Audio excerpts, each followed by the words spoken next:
Press pause, put the controller down. It's time to talk about the gaming industry. My name is TJ Leo. I'm Andrew. And this is episode 80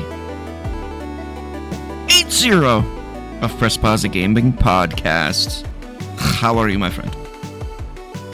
Tired. No, it's not allowed. After the week I've had, I'm afraid it's all I got. It's all you got? You need some Twizzlers. Not a sponsor. I would love some Twizzlers. So if you can figure out a way to send those through the computer, just email that shit to me. Just email it to me. Yeah, send it as an attachment. I don't know how many megabytes that would be. Probably a lot. How many gigabytes would that be? Yeah. I don't know. It's a good question. No, we're back to cold weather. We had a couple of days of nice warm weather. Things started to melt, and then the snow returned, and now we're just here. Mm-hmm. Now we're just here. But let's get to the show because holy shit, we have a lot to talk about. Can't wait. Lots to get into. So let's get into the housekeeping and corrections. As always, we're on YouTube Music. If you want the podcast edition of the show, YouTube Music is where you go. Don't forget to join the Co-op Club Discord community server where you can find myself and so many others talking about gaming, wrestling, and more. And today we have an audience. We've got Sim31 and the legend himself. Old school legend in the chat. Old school legend. The only one. He was featured, I don't know if you saw, but he was featured on one of our wrestling trivia episodes. Actually, a couple of our wrestling trivia episodes. He stole Cole's title. Ooh. I don't know. We'll have to see where that goes.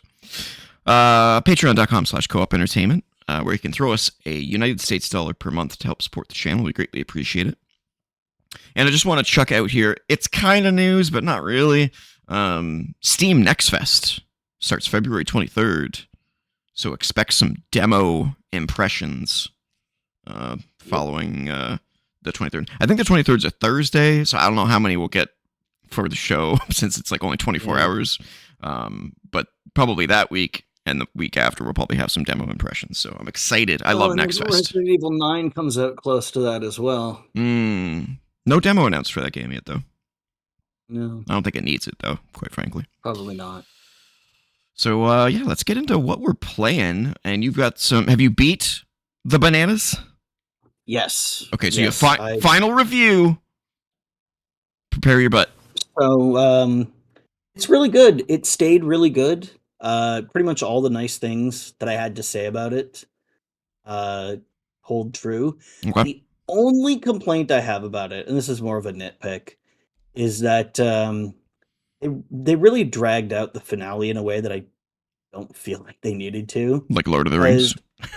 Yeah, kind of. Because what you have... No, not like Death Stranding. You actually do stuff in this finale. Oh, yeah. So here's what happens. You have a final boss, and you beat it. Then, oh no, there's a final boss. And so you have to go through a long obstacle course, reach that final boss, and then you beat that final boss, and you go to credits, but it's not really the credits, because you look at the names and you go, oh, those aren't real names. That's a thing. Yeah, it's a rug pull. It's, oh no, guess what? It's not actually over yet. So then you have to fight like a mini final boss. And then you have to do another long obstacle course. And then you have to fight the final Jesus. For real this time final boss. That's a little crazy. And then the game's over. Good Lord. Yeah, it's a little much. I thought it was a little bit much. Yeah, it's a little much. I shouldn't feel like I need to break up the final boss fight into 2 play sessions. You know what I mean? It's a bit much, but I still a masterpiece. Oh yeah. There's a twist, right at the end there, and I'm not gonna say what it is. Yeah, I know. It kind of, I don't know if I'd say that it surprised me. I wasn't expecting it, but then when they did it, I was like, that makes sense. Okay. Well, not that it makes sense, but if they were going to do it, then this is what they were going to do. Gotcha. Okay. Not really sure why they felt the need to do it. Holy other shit. Than, We have a much larger audience now. yes, we do. Holy fuck. But like it was fine. It wasn't like a bad twist. It was just, oh, okay, we're doing this, I guess. Mm-hmm. But as long as it was, didn't take away from the experience and everything. No, it didn't take away. Good. Yeah, I can't wait to play it. Mm-hmm. Astrobot. I don't know. Did I ever talk about the end of Astrobot? I don't believe so. No. So I did beat Astrobot. I don't know if I ever mentioned that. And it did have an ending that did a little bit of the rug pull as well. Not to that extent, though. Not to that extent. But I'm glad you enjoyed it. I can't wait to play it when I can afford a Switch 2. It was fucking fantastic. So you remember how we were watching footage of another game? I don't even remember which one, but you were like, "Oh man, I can hear the sound effects," even though obviously we had the sound down. You're gonna actually hear some sound effects in that very last part. That's all I'm gonna say. Interesting. There are some very familiar sounds there. Oh, I like that. I like that a lot. When you touch on my nostalgia, man, I like it. Well, I can't wait. Yeah. Cool. Anything else you want to add? No critiques, really. Just the ending is too long. But just, yeah, it drags out a little bit. But like, it's such a great game. Like this is I think one of the best games that Nintendo has ever made, because there's really nothing wrong with it. Like there's outside of like the nitpicky, like, oh man, that finale went on for a little too long. Like this is just a game where it's like it's always fun to play, and there's like nothing about it that isn't fun. Like it's like Mario 64, which is just fun all the time. Is the DLC free? I don't Emerald Rush or something like that? I haven't looked into that. Okay. All right. Because I've absolutely gotten my fill of the game. Okay. So I don't really feel the need to play more of it right now. Okay. Do you have any plans as to what your next game's going to be? Well, it's going to be Prime 4 because I haven't finished that yet. Oh, right. That's right.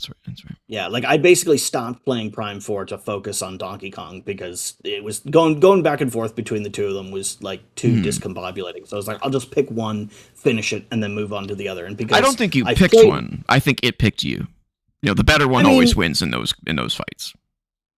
Well, I mean, I haven't finished Metroid Prime 4, so I don't know if I'll end up liking it more. But the thing is, I've played a Metroid Prime game before. In fact, I've played all of them before, so I knew what this is a retread of an experience I've had, an experience that I like. Whereas this is a whole new thing. So I was like, oh well, I want to play the new thing on the new system. The thing that I've never experienced before. We're gonna get Bananza likes now. Probably not. We haven't even. We don't even have Zelda likes still, so I don't think so. Yeah, it kind of makes me wonder what's next for this team, because in case you forgot that this is the Mario Odyssey team, they really fucking remind you right at the end there. Oh. Okay. There's a thing that they do, and you're like, oh yeah, this is those guys. Yeah, I don't think we're going to get a 3D Mario until like towards the last quarter of this Switch 2 generation, it seems like. Because they don't make more than that. Well, that team usually releases one game a gen. So okay, for something like that, maybe, but like, I mean, I'm sure we'll get plenty of like Mario games. Like, I'm sure we're gonna get a Mario Wonder sequel or something. Yeah, for sure. But from this team, though, I don't think we're gonna get anything until the end of the gen. Yeah, they're probably gonna take their time. Yep, that's what they do. But if that's what it takes to make a good game, then so be it. Because like I've said it before, I did not like Mario Odyssey, but this game was great. This is like, for me, this is the Mario Odyssey redemption tour. Yeah. Okay. I liked Odyssey, but well, let me put it to you like this: if me not liking Odyssey was the price that I had to pay for this game to be this good, then I'm fine with that. Fair. I'm fine with that. If whatever love I might have had for Odyssey was instead reserved for this game, and that's what made it so good, if that makes any sense. Mm-hmm. Yeah, like, I haven't heard anyone talk ill of this game, so I believe you for sure. Yeah, it is. It's just good. It's just good in every way. Like, I can't think of a real problem with it. And that Sweet. is such a rare thing, even for really, really great games. Oh yeah, man. We always have critiques, so Yeah. But I just like, again, the lengthy finale is the biggest complaint I can muster, and it was just a little bit like, oh, this is kind, checking my watch, this is kind of dragging out. Does it really need to be this long? yeah, I've seen that before for sure. Yeah. All right. So yeah, Bonanza is fucking Best in fantastic. class. And if I had played it last year when it came out, I would have said it was absolutely the best game of 2025. What game In won best game of the year 2025. last year at the Game Awards? What was it? Well, at the Game Awards, it was Clair Obscur, Oh, wasn't it? Claire Obscure. Yeah. That's right. Yeah. Interesting. To be fair, I haven't played Clair Obscur. I've heard Yeah. it's great, and I'm sure that it is. Mhm. I played this, and it's the best game I've played that came out in 2025. Sweet. All right. I have a lot of little things to say Okay. for what I've been playing because for some reason, even though Next Fest is next week, I played a shitload of demos. A lot of demos came out. Well, it's good because now you'll be able to clear whatever you were looking at before off the schedule and focus just on what's coming for Next Fest. Because otherwise, you'd be completely. Oh yeah, and that was my thought. I was like, so I have Silent Hill F now and Mafia. So I'm halfway through Mafia and Silent Hill F. I'm gonna play. But when I saw that there was like a billion demos to play, I'm like, well, if I wait and do all of the demos next week, my segment's gonna take up way too much time. Yeah, so I'm like, like, be half the show. I gotta spread the demos out a little bit. So I don't have a huge amount to say about all of these. I have more to say about specific ones, but I did want to at least mention them because I enjoyed all of these. I did play twice as many demos as I'm going to talk about today, but the other half was not great experiences. So I don't want to just spend time shitting on games. So let's get into it. So I have a Andrew prepare to be happy. Okay. Prepare to be happy.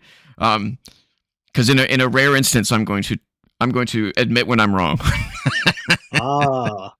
So we could consider this a correction potentially. All right. So I didn't include this in the news because it's not. It will be in the news, so I'm going to save that part of the news for later. But a new demo came out for Mina the Hollower on PlayStation 5 exclusively, and I was like, is it the same demo that was on Steam? Because it's been a while since that demo came out. We played that together back in June, so it's like, what, 8 months ago. So I'm like, is this and just to set the stage for people for what I expect is coming, I did not like the Mina the Hollower demo. Mm-hmm. And I thought it was fine. I wasn't like over the moon about it.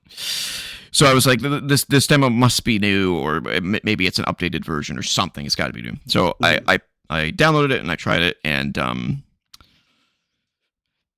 they made him move faster. They made Mina move faster, which is your primary complaint, and it feels a lot better now, a lot better. Oh. So also the digging feels better, the jumping feels better, everything just feels better. I played. Okay. I didn't play the whole demo like I did before. I played like a quarter of it probably, and I was like, okay, now I know why it was delayed. Because they probably got it. They probably got the same feedback from a lot of people after that demo launched last June, and we're like, okay, we gotta workshop some shit. Okay, well that's good news because now there's hope that I might enjoy the final product. Yeah, that was my problem. Yeah, it's a shame because I don't think they updated the demo on Steam. So what I wanted to do is I wanted you to play it so that you could see the difference. Yeah. It could be all in my mind because I can't find any like release notes or like anything about what's different between the two demos. Nobody seems to know. Content-wise, it's the same, but it definitely feels different because as soon as I picked up and started moving around, I was like, I don't remember it feeling this way. This feels different. I also got the opportunity to try all three of the weapons. I don't know if you remember, but there was a hammer, some daggers, and like a flail. Yeah. Which you can see I'm using in there. So I got to try all three of those, and I ended up switching from the flail to the daggers, and with the increased movement speed, at least what feels like increased movement speed. Again, I didn't have a problem with it to begin with, so I don't know whether I'm You know what I'm saying? There's no Yeah. if it, there's nowhere written in stone that they made edits. So I don't know for sure, but it definitely feels different to me. Improved. So I like it. I'm more hopeful for it now, but I do have more to say that I'm going to save for the news because Okay. it's not all positive. Because that was really bumming me out because Mhm. I love the way that this game looks. Like I'm watching it and going, oh man, that looks fun. But then I remember playing the demo and was like, oh, but it felt so sluggish and Yeah, floaty and bad. yeah, yeah. But if it's snappier now, then that solves the problem I had with it. So, Mhm. I'm woo. pretty sure. I'm pretty sure Okay. it's improved, but I guess there's no real way to tell for PC players until the game comes out. Well, I mean, well, here's what you could do. You could play that demo again and True. compare, how it feels. Expect corrections next week. I will do that. I will absolutely do that. Okay.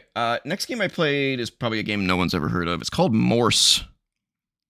And it's been out for a little bit now. It's not like a new game or anything like that, but I played the demo, which seems to be trending a little bit for some reason. And it's basically a game where you learn Morse code, kind of. And it's kind of like Battleship a little bit, where you Yeah, have I to can see move. that. Yeah, you can kind of move your cursor around, and you have to defend against incoming ships, but you can't see the ships unless you fire.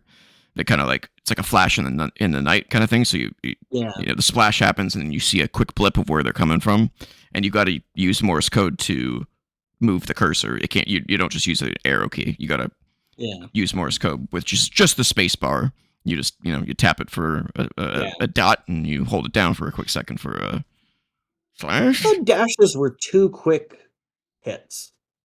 I don't know. I thought it was like I think that. that'd be better, honestly. But Yeah, I'm pretty sure that's how it works because I don't think Morse code works by like holding how down. long the signal is applied. I think it's how rapidly it's applied. Yeah, I don't know. But I don't know. I don't know how Morse code works, so I could be wrong. Yeah, yeah. But yeah, I enjoyed it. You have to get good at it though. Let me tell you, it's not Oh, easy. sure. It's very difficult. But it's very enjoyable. So, if you like what you're seeing on screen, like how it sounds, give it a shot. It's free on the demo's free on Steam, so go check it out. All right, what else we got here? So I tried the new version of Blades of Fire. They've I guess been like tinkering with it, and now it's basically a version 2. Okay. So I thought I would try the updated demo, and I'm kind of interested in playing the game now. I don't know what changed from when I played it originally, but again, similar to Mina the Hollower, it just feels better. The combat just feels Okay. better for some reason. So I've added this game to my on my wish list, Yeah. so that I can give it a fair go. But I think they definitely didn't just put the game out there and then just let it sink.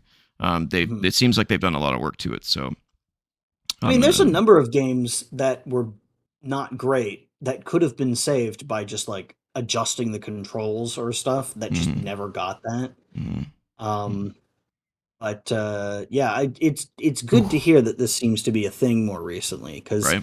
like it sucks for a game that otherwise looks really good to just be let down by like a poorly implemented mechanic or unresponsive control as if those things are fixable. Agreed. Yeah, don't give up on a game after 2 weeks. Concord.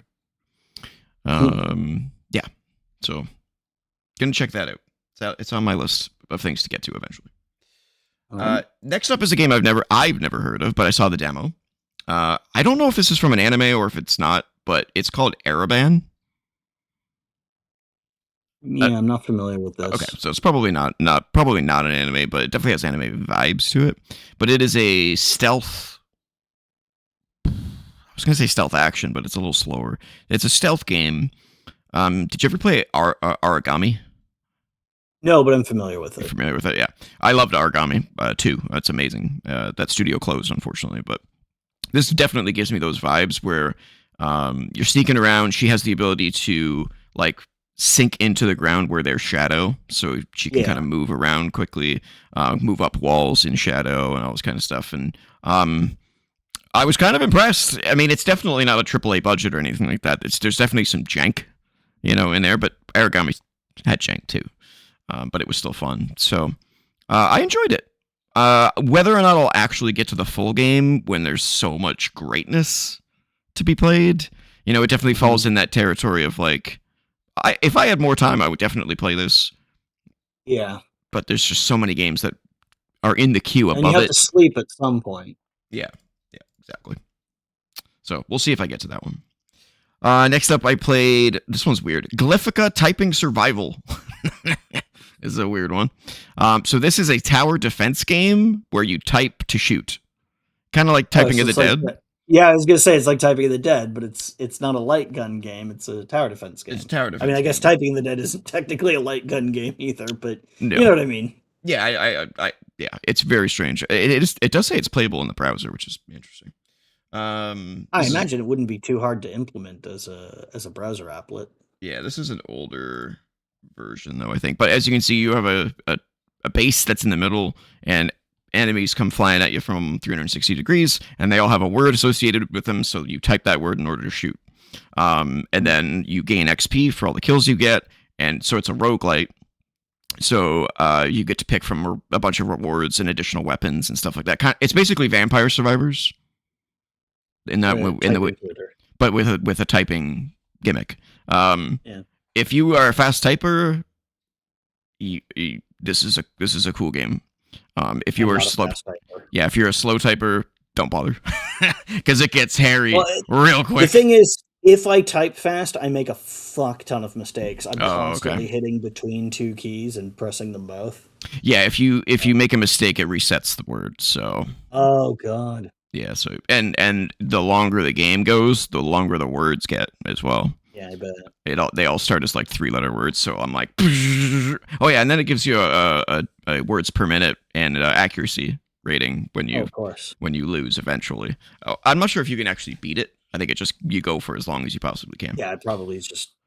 Yeah, I played one round. It was like 21 minutes long, and I hit 130 words per minute with 96% accuracy. God, that would be infuriating to me to type for 20 minutes. I started to get fatigued. It's tough, but it's super unique. So I recommend checking it out. Again, it's free. Why not? All right, so I have more to say about the next two games. Starting with a game that we'll talk about a little bit later, because it was in the state of play. Yeah. But Darwin's Paradox from Konami, the octopus game, got a demo, and I was able to play it. And it is not what I expected. It is entirely a stealth 2D game, a 2D stealth game.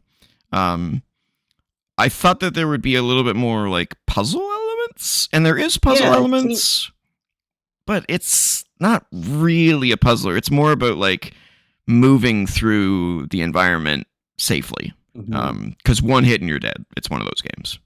Okay. So you got to avoid rats. You got to avoid the soldiers. You got to avoid death traps, all kinds of stuff. It is super cute. I will say, the demo is a little jank. I'm not entirely sure. So my theory is that the demo was kind of last minute put out there, and it's not. Or maybe like an old build or something. Yeah, it just there's no HUD, which I don't think there will be a HUD. It just looks like there was a HUD maybe at some point. It just looks odd the way it's framed, Okay. But I'm someone who's played like Limbo and Inside and those types of games, and I know how chef's kiss those games can be. So when I'm playing this, it's not meeting those standards.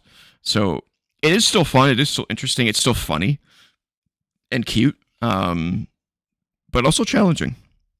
I died many times. You'll be walking past a guard and you won't notice that on the 2D plane, because it looks 3D, but it's not. Yeah. You'll be walking on that 2D plane and you won't notice that there's like a cup or like a can there, and you'll hit it, make noise, and you're like, oh shit, which if you're quick enough, you can camouflage yourself and hide. But it doesn't always work. So it's very tricky. It's tricksy.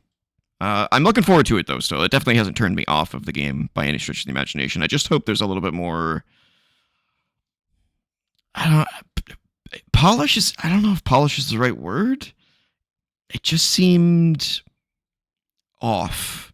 And I'm sure that anyone else who plays it will understand what I'm saying. It's really hard to describe. It's just how it looks and feels. The combo doesn't quite mesh when you're playing it.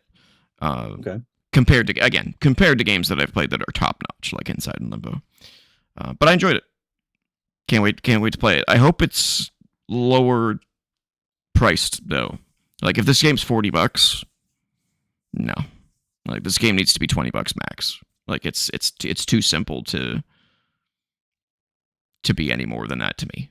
Okay. As visually impressive as it is, like the art style is beautiful, and there's a lots of visual stuff going on in the background and the foreground. So, but as far as like this is probably like a 6-hour game, and then you're done maximum. Like it just doesn't seem like a more than a $20 experience to me, but it is cute.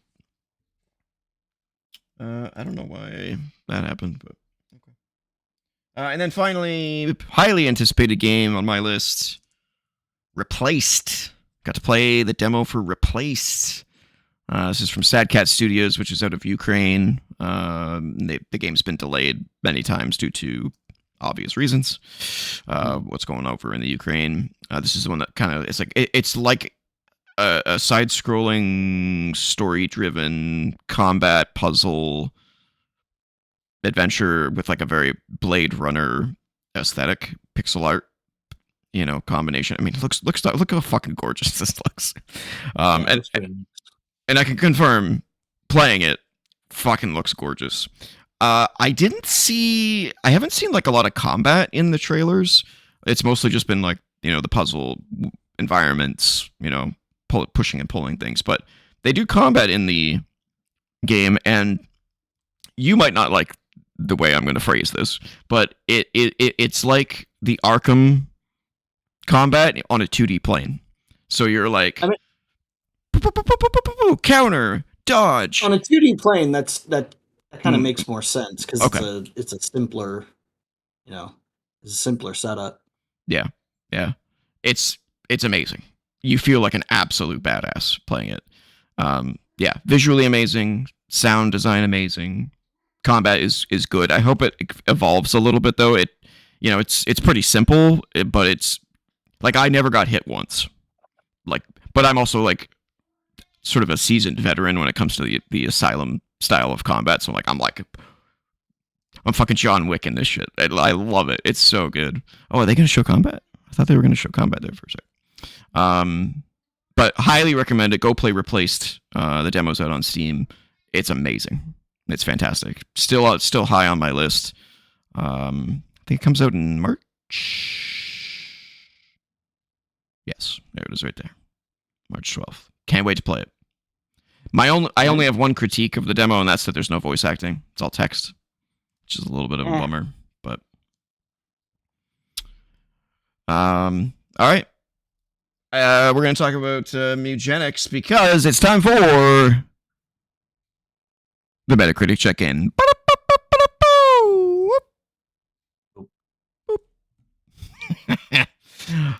So, Mugenics. This is the new game from the Binding of Isaac people or person. I don't know if it's a team now or just one guy. Edmund something, I believe is the guy's name. Okay. But it's doing gangbusters in the ratings. Critically 89. User score 80. This is on my list to play. It looks fucking weird, but I like my tactics games, and it's sort of like I think it's a roguelite type of run. Apparently, I watched the full review with IGN that's playing right now, and he's at like 150 hours, and he's still seeing constantly new things.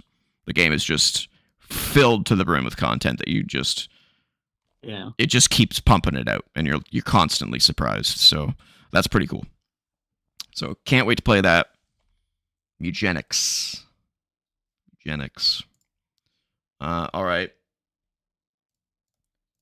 Next up is Romeo is a Dead Man, the new Suda51 game. Mm-hmm. And I think, honestly, as expected, it's getting average reviews. Yeah. His games don't kill they're never 8s, 9s, 10s. They're always they're always 7s. Yeah. There might be a few exceptions here and there. Like I think people liked No More Heroes 2 a lot. I think it was. But it's sitting at a 72 critically and 75 user score, which is pretty much that's about what I expected. Exactly. I was not blown away by that whatsoever, and I have no interest in it, but felt like I had to report it. It looks kind of neat. Like his games generally do. Like he doesn't. They look wacky. Doesn't design. Yeah, he doesn't design games that have like an uninteresting art style. No, and gameplay style and story. They're all weird. Next up is Mario Tennis Fever for Switch 2. Unfortunately, my fears were confirmed. The game. There's no RPG mode. There is, but it's like mega basic. In fact,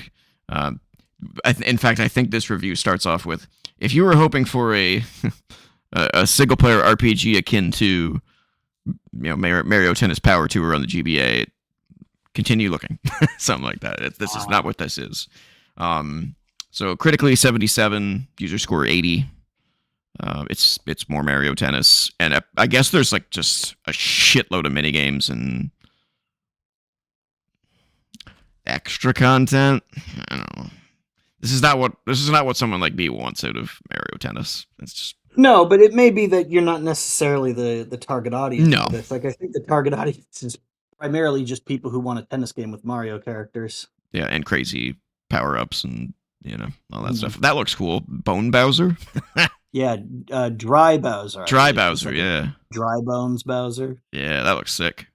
That looks really cool. But yeah, if it doesn't have that single player thing, then I'm not paying $90 USD for a game like that. No. Or Canadian, I should say. $90 Canadian. That's just insane.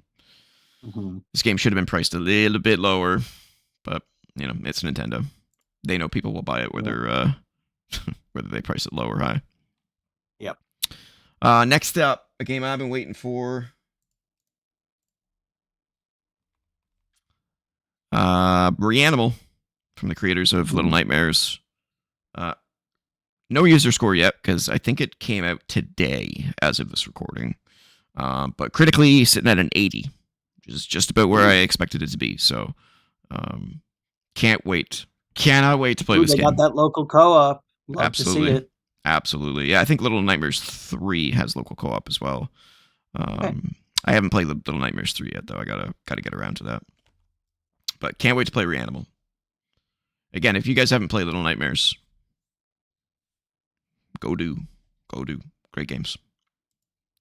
And then finally, I didn't even remember that this game was coming out. But High on Life 2. Yeah. It's doing okay. Early reviews, though, are 78, which is pretty good. But most of what people seem to be saying is that the joke has run its course. Yeah. Which is kind of what I expected, because by the third or fourth hour of the first one, I was like, oh yeah, I get it. I'm not laughing anymore. Now it's just kind of annoying. If it's your type of humor, I'm sure people will love this game. But for everyone else, it's my type of humor, but not for like that long. Yeah, they're long games for that kind of humor. Yeah, and that's it for this is the kind of thing that I would probably find amusing for the first 30 minutes, and then after a while, I'd be like, okay, shut up, gun. I just want to shoot things now. Yeah, this is the type of game where I look at it and go, if I played the demo, I'd probably be fine with it. That would be enough for me. But teach their own. And that's it for the Metacritic check-in.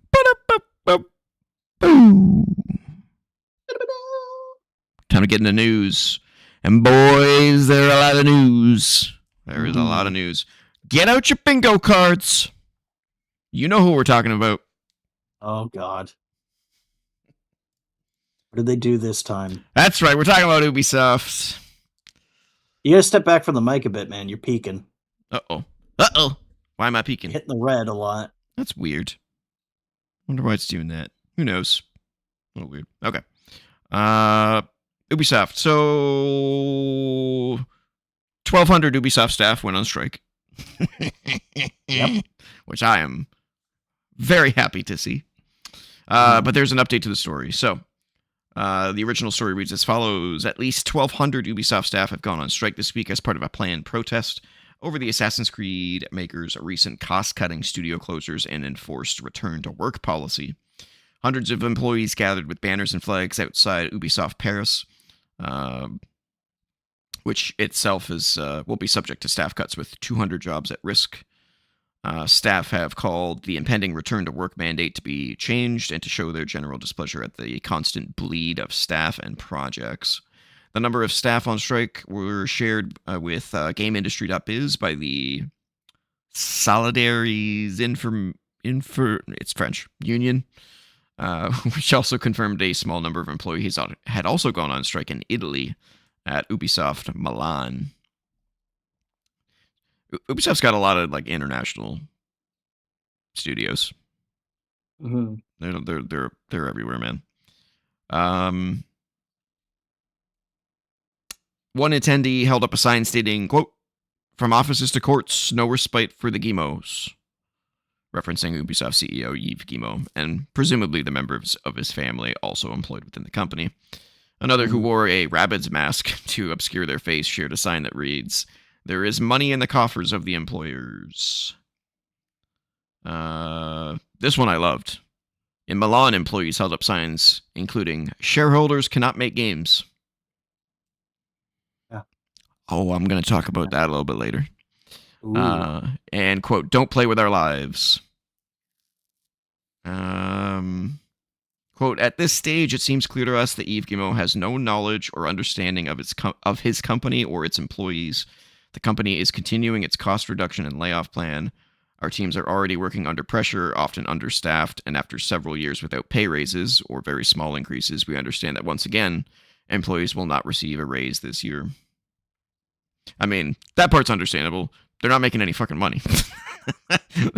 They keep spending and not releasing games. So, and their share price is down. What did we say? 85% crazy.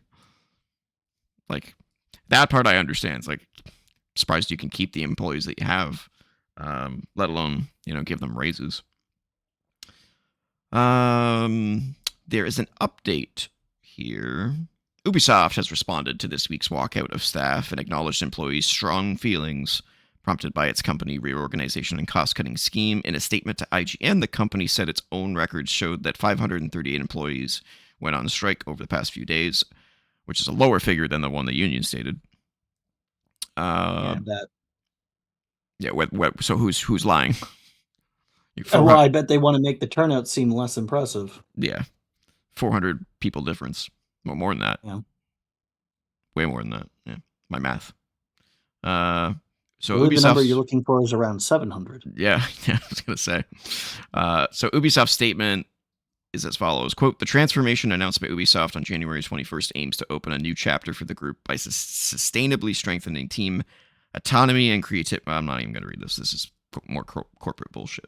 I have a question. Is Highguard a Ubisoft game? Because why are we watching Highguard footage? Because YouTube doesn't want to fucking keep my loops going. Oh, there we go. That's like the third time it's done that today. Yeah. Fuck you, YouTube. I don't know. YouTube's player is fucked. How many times do I got to hit that fucking button? Just loop every time, and I won't have this problem. Assholes. Yeah. So whether these strikes and these protests never do anything, they just don't. But good for them for standing up for themselves, and we'll see what happens to Ubisoft. I mean, not doing anything is the point. Like, they're literally not doing any work. It's true. So by not doing work, they are losing their employer money, which will hopefully encourage them to do something. Yeah. Hopefully. I think they're back at work now. Let's see. Does it say anything? It doesn't say whether they returned to work. I assume so. I assume they went back to work. But we'll keep an eye on it. All right, now let's get to high guard. It says loop. Everyone see that? It says loop. Mm-hmm. Fuck you, YouTube. All right. As expected, layoffs have hit the development studio Wildlight Entertainment, makers of the recently released multiplayer shooter Highguard, which comes just over 2 weeks after the game's January 26th launch. Former senior level designer Alex Graner posted on LinkedIn. Unfortunately, along with most of the team at Wildlight, I was laid off today. While the number of people who were laid off have not currently been confirmed, the studio's LinkedIn page states that its size originally was somewhere between 51 and 200 employees. That's a pretty big gap. Yeah, that's somewhere between. Yeah. It's like, so 4 times as many or not? Yeah. Great. It's a big gap. Yeah. LinkedIn, I wonder if LinkedIn doesn't allow you to put in a specific number and you have to pick like between. Oh, like a range, maybe. Maybe that's what that is. Wildlife's official Twitter confirmed the layoffs with a statement reading, "Today we made an incredibly difficult decision to part ways with a number of our team members while keeping a core group of developers to continue innovating on and supporting the game." It goes on from there, and people that were let go made a bunch of statements about how disappointed they are, etc., so on and so forth. There's a lot of blame game going around between, the people that shat on the game before it even came out, the people that played the game for an hour and left a shitty review on Steam, the likely mistake that it was to be the Game Awards final reveal, hyping it up to be this big game-changing thing, and then it's not. So there's a lot of blame going around, but like not to contribute to that, but maybe it's just a bad time to be releasing online shooters that are exclusively online shooters. Because there's a fuck ton of those already, and it's an uphill battle to get people to play your game. Yeah. And with each game that's released, the hill grows ever higher, Yeah, stop making free-to-play garbage. Just stop doing it. Unless you have something that makes you super, super unique, don't bother. Yeah. There's no point. Yeah, unless you're doing something totally new. Yeah. Why would you open up a new studio to make a free-to-play PvP game? Are you insane? Like, that's crazy. So the game's attaching multiplayer to a single player game, like a Halo game comes out and it's got multiplayer. That's fine. Yes. That's life beyond the single player campaign. Like, if the game is multiplayer only, then when support ends for it, the game is fucking gone. At least with something like Halo, you'd still have the single player campaign to play. Or with something like Unreal Tournament, you'd have bots or something. Yeah.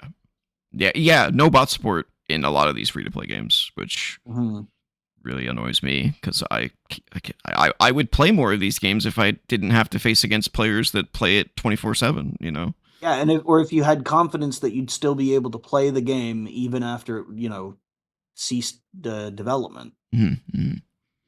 Yeah, so this game it's dead. I mean, they've kept a core group of developers working on it, but I'll give you the Steam charts to kind of give you some context. Its all-time peak was basically the day it released, which was 97,249 players. Which, that's not bad, but it's not bad. It's gone down. It's not bad for a paid game, but this is a free game. Only 97,000 people. That's low, especially for the exposure that it got. Like millions of people saw that trailer, and only 97,000 decided to try it. This is why I say don't make a game that tries to compete in the Overwatch space, because that space is full already. Yeah, Apex. I mean, there's so many. Get that many people is impressive to me. Well, right now there's only 1,692 players playing it. So yeah, and its 24-hour peak was just under 3,000. So yeah, it's dead. It's dead. I don't want to like shit on them when they're down, but like the game's dead. Like, it's dead. If I compare that to, let's see.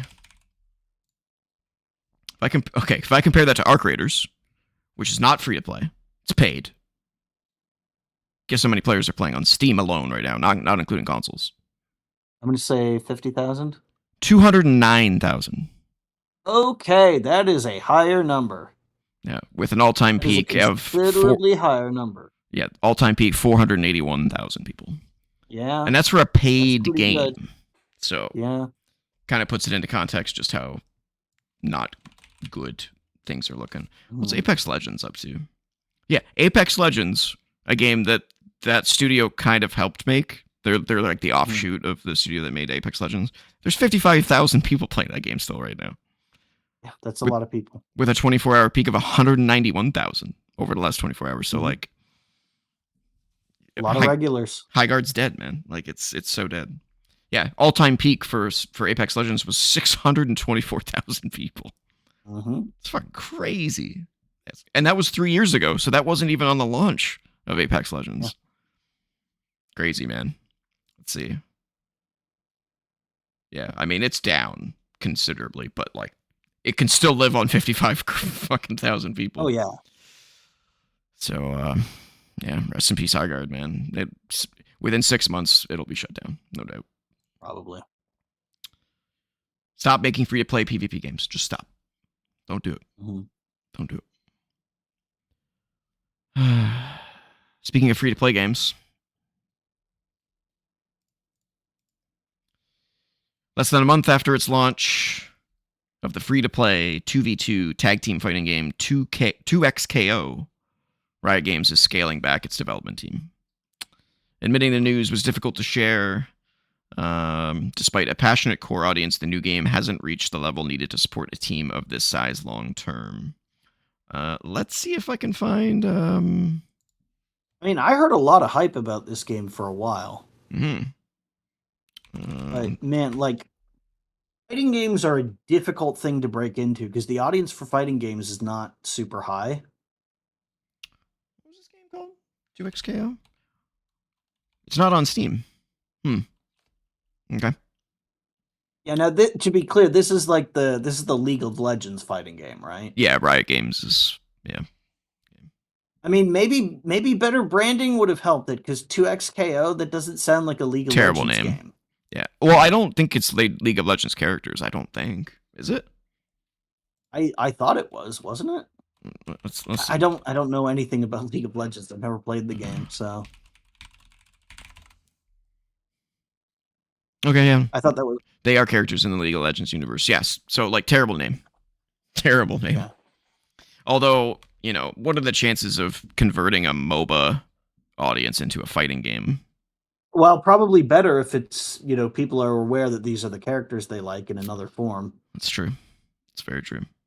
So, yeah. I don't think the game's dying, although I don't know where you play it. It must be on Epic or something.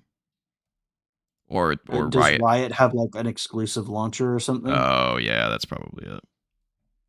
Yeah, you're probably correct. So I can't tell how many people are playing it, but obviously it's not enough to continue growing it. So another one. It looks pretty though. Yeah, I mean visually it's very nice. Yeah. They have like a really strong art team there, so yeah, looks gorgeous. Did you ever see Arcane, really the show?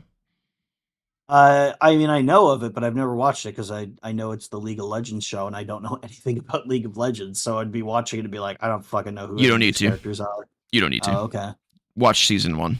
If you're not hooked by the end of episode 3, then you can call it. But let me tell you, I gave it a chance, and at the end of the third episode, I'm like, oh, buddy, oh, I'm hooked. It's good. I haven't seen season 2 yet, though. But and it's only 2 seasons. That was all it was, right? But yeah. That show's great. And an amazing art style in that game, too. It's crazy. All right, what else we got? We'll talk about this game a little bit more later. But Remedy has named its new CEO. And it's not amazing news. Oh. His name is Jean-Charles Godecha. Why do all these people have to have names I can't pronounce? Well, because they're from a part of the world that's not us. That's true. Where is Remedy from? Are they Remedy is Finnish, isn't it? Is it Finnish or Swedish? I know it's over there. It's over there somewhere. I'm pretty sure it's Finnish. Yeah, so he's taking over, and he is from EA. Oh. Yeah. Now, could this be maybe somebody who's from EA who's like, this company sucks. I want to go work Could be. somewhere better? Could be. Maybe? Maybe. Well, he served at CEO. He served at EA as a studio head. I just checked, and Remedy is a Finnish company. Finnish, okay. Yeah, he served at EA as a studio head and executive producer over titles like Battlefield Heroes, which I didn't even know was a game. Oh, yeah, that was the one with like the cartoonish art style. Wow. Was that a mobile game? No, but it was like, oh god, it's from a long time ago, I think. Okay. He was also executive producer for EVE Online, which is a much better pedigree to me. Okay. So now he'll oversee a company he says, quote, has the voice and the ambition to be a pillar of the industry's future.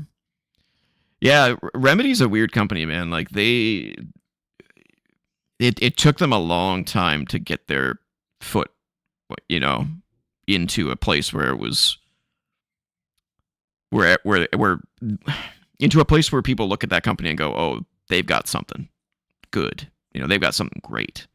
Like they kind of had like a hit and they would have a dud, and then they would have a hit and they would have a dud. They're not a very consistent company until we got to like Control, and then everything after Control is like banger after banger. Well, unless you count FBC Firebreak, I guess. Well, yeah, but look, they can't all be winners. And for what it's worth, that game is still going. So, hey, there's something I should check. How many people are playing that game? Yeah. Is it on Steam? Let's see. FBC. I think so. Oh. It's got 12 players right now. Oh.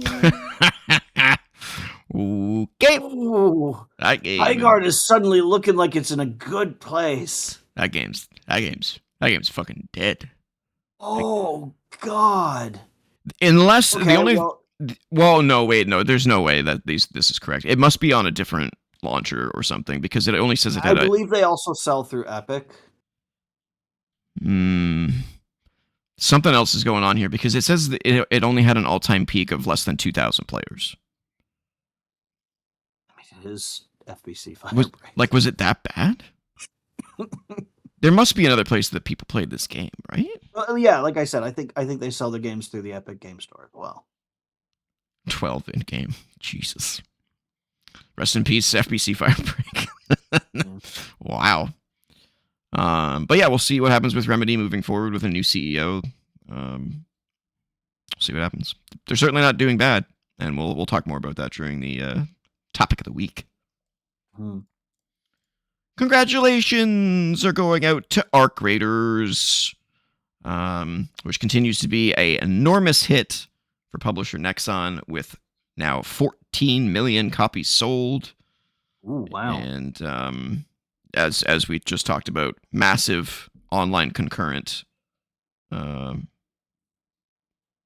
base. Yeah. January's player peak through all platforms hit 960 players concurrently. 960,000? Yeah. Okay, you said 960. I was like, that's not a big number. 960,000 online at the same time. There must be 3 more digits on the end of that. Yeah. My bad, bro. Yeah, 960,000. That's crazy. I'm still playing it. I'm kind of done now, though, until the reset, so I'm going to be focusing on other games, at least until the end of the month, when I can do the character reset and all the new stuff comes out. But great game. Fantastic game. Highly recommend. So congrats to Embark. They're also the company that does the finals. Okay, I don't know what that is. It's a first-person free-to-play shooter. Okay. I wonder how that one's doing. let's compare them all. The finals. 12, just under 13,000. So even it's doing better than Highguard. So, what's funny though is I went to play the finals just to kind of see, where their roots came from, and there's a lot of like sound effects and stuff that are like almost straight ripped from the finals I'm sure. in Arc Raiders, like the turrets and stuff. I'm like, that sounds familiar. Yeah. So, congrats to Embark. Well deserved. This one's weird. I don't know why this wasn't saved for the state of play, first of all. But Guerrilla has announced their new Horizon game, and it is a co-op action game. It doesn't look anything like Horizon. No, it's got its own unique art style. It is for PS5 and PC. It's called Horizon Hunters Gathering. A small-scale closed beta test is due out at the end of February, which you can sign up for via the PlayStation Beta program. Expect crossplay and cross-progression. There's no release date yet, nor is there word on whether it's a free-to-play or a premium game. But obviously, there's a lot of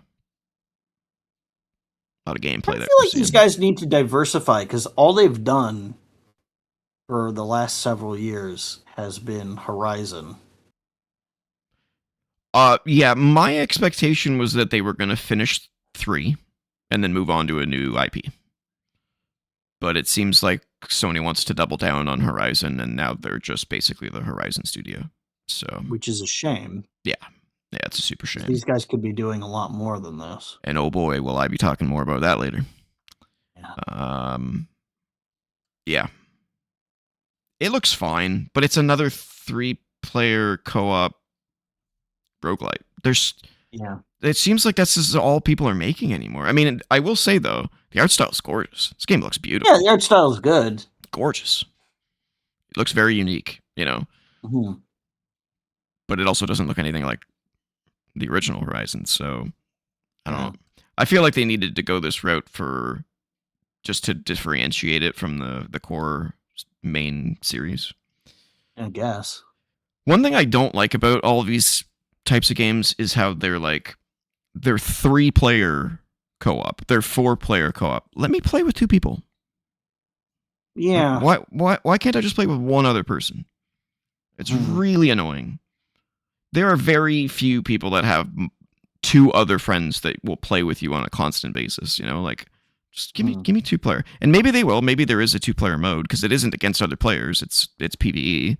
So maybe they'll have that, but like I don't want to go in there with me, a buddy, and just some rando. I have no interest in that. But we'll see.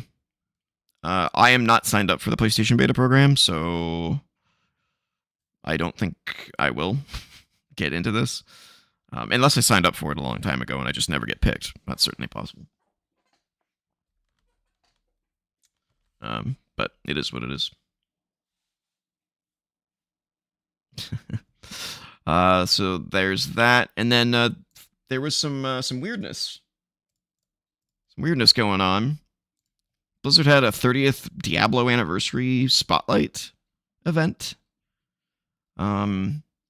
which is cool because they announced that they're adding a character class to Diablo 2. That's weird. Yeah, so the Warlock is a new class in Diablo 2, specifically the remaster, the resurrected version, obviously. It's also going to be the new class, one of the 2 new classes in Diablo 4 with its next expansion. Now, here's my question. In Diablo 2 Remastered, can you go back to the original graphic style? I believe you can. I don't think so. Let me just double check. You can't? I thought that you could.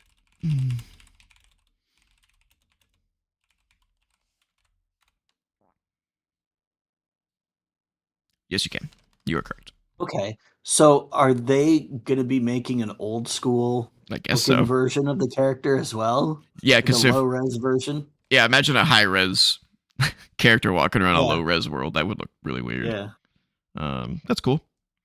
They also... So then why don't they put it in the original, damn it? Issue a patch like 25 years after it came out. It is a little, yeah, it is. It is a little just strange in general. My assumption is the reason they did this was because there's still a high player count in Diablo 2 Remastered. I have to assume that's why they would do it. But yeah, they're also adding the Warlock class to Diablo 4 and Diablo Immortal. Do people still play Diablo Immortal? Did that not? People ever play Diablo Yeah, Immortal? yeah. Did that not fail instantly? That's still going. It's I crazy. guess. Um, so I believe the Warlock class in Diablo 2 is out now. And then, yes, it is. And the Diablo 2 Resurrected also got a bunch of updates, like quality of life adjustments, loot filters, um, stash changes, all this kind of stuff. And Diablo Immortal got a bunch of stuff in a roadmap. No one gives a shit. And then Diablo 4's skill tree and talisman system is getting a complete rework. Did I mention I hate online only games? Diablo didn't need to be an online only game. Just didn't need to be. But so that's cool. Yeah, that's why I play the Switch version of Diablo 3, because you don't need to be connected to play that one. I don't think Actually, I don't think you need to be connected for any of the console versions. Yeah, I don't think so. Yeah. Just the PC Just version. PC So it's an only. objectively better experience on console. Yep. I love playing Diablo on console. It's so fun. Mm. So this gives me a reason to go play the Diablo 2 Resurrected at some point. My buddy's never played Diablo 2, so we could go back. I could play the Warlock, so I have a new experience, and then he can pick one of the other like 7 classes I think there are. Whatever he wants to do, because that game's amazing. Diablo 2 is incredible. Oh, so good, dude.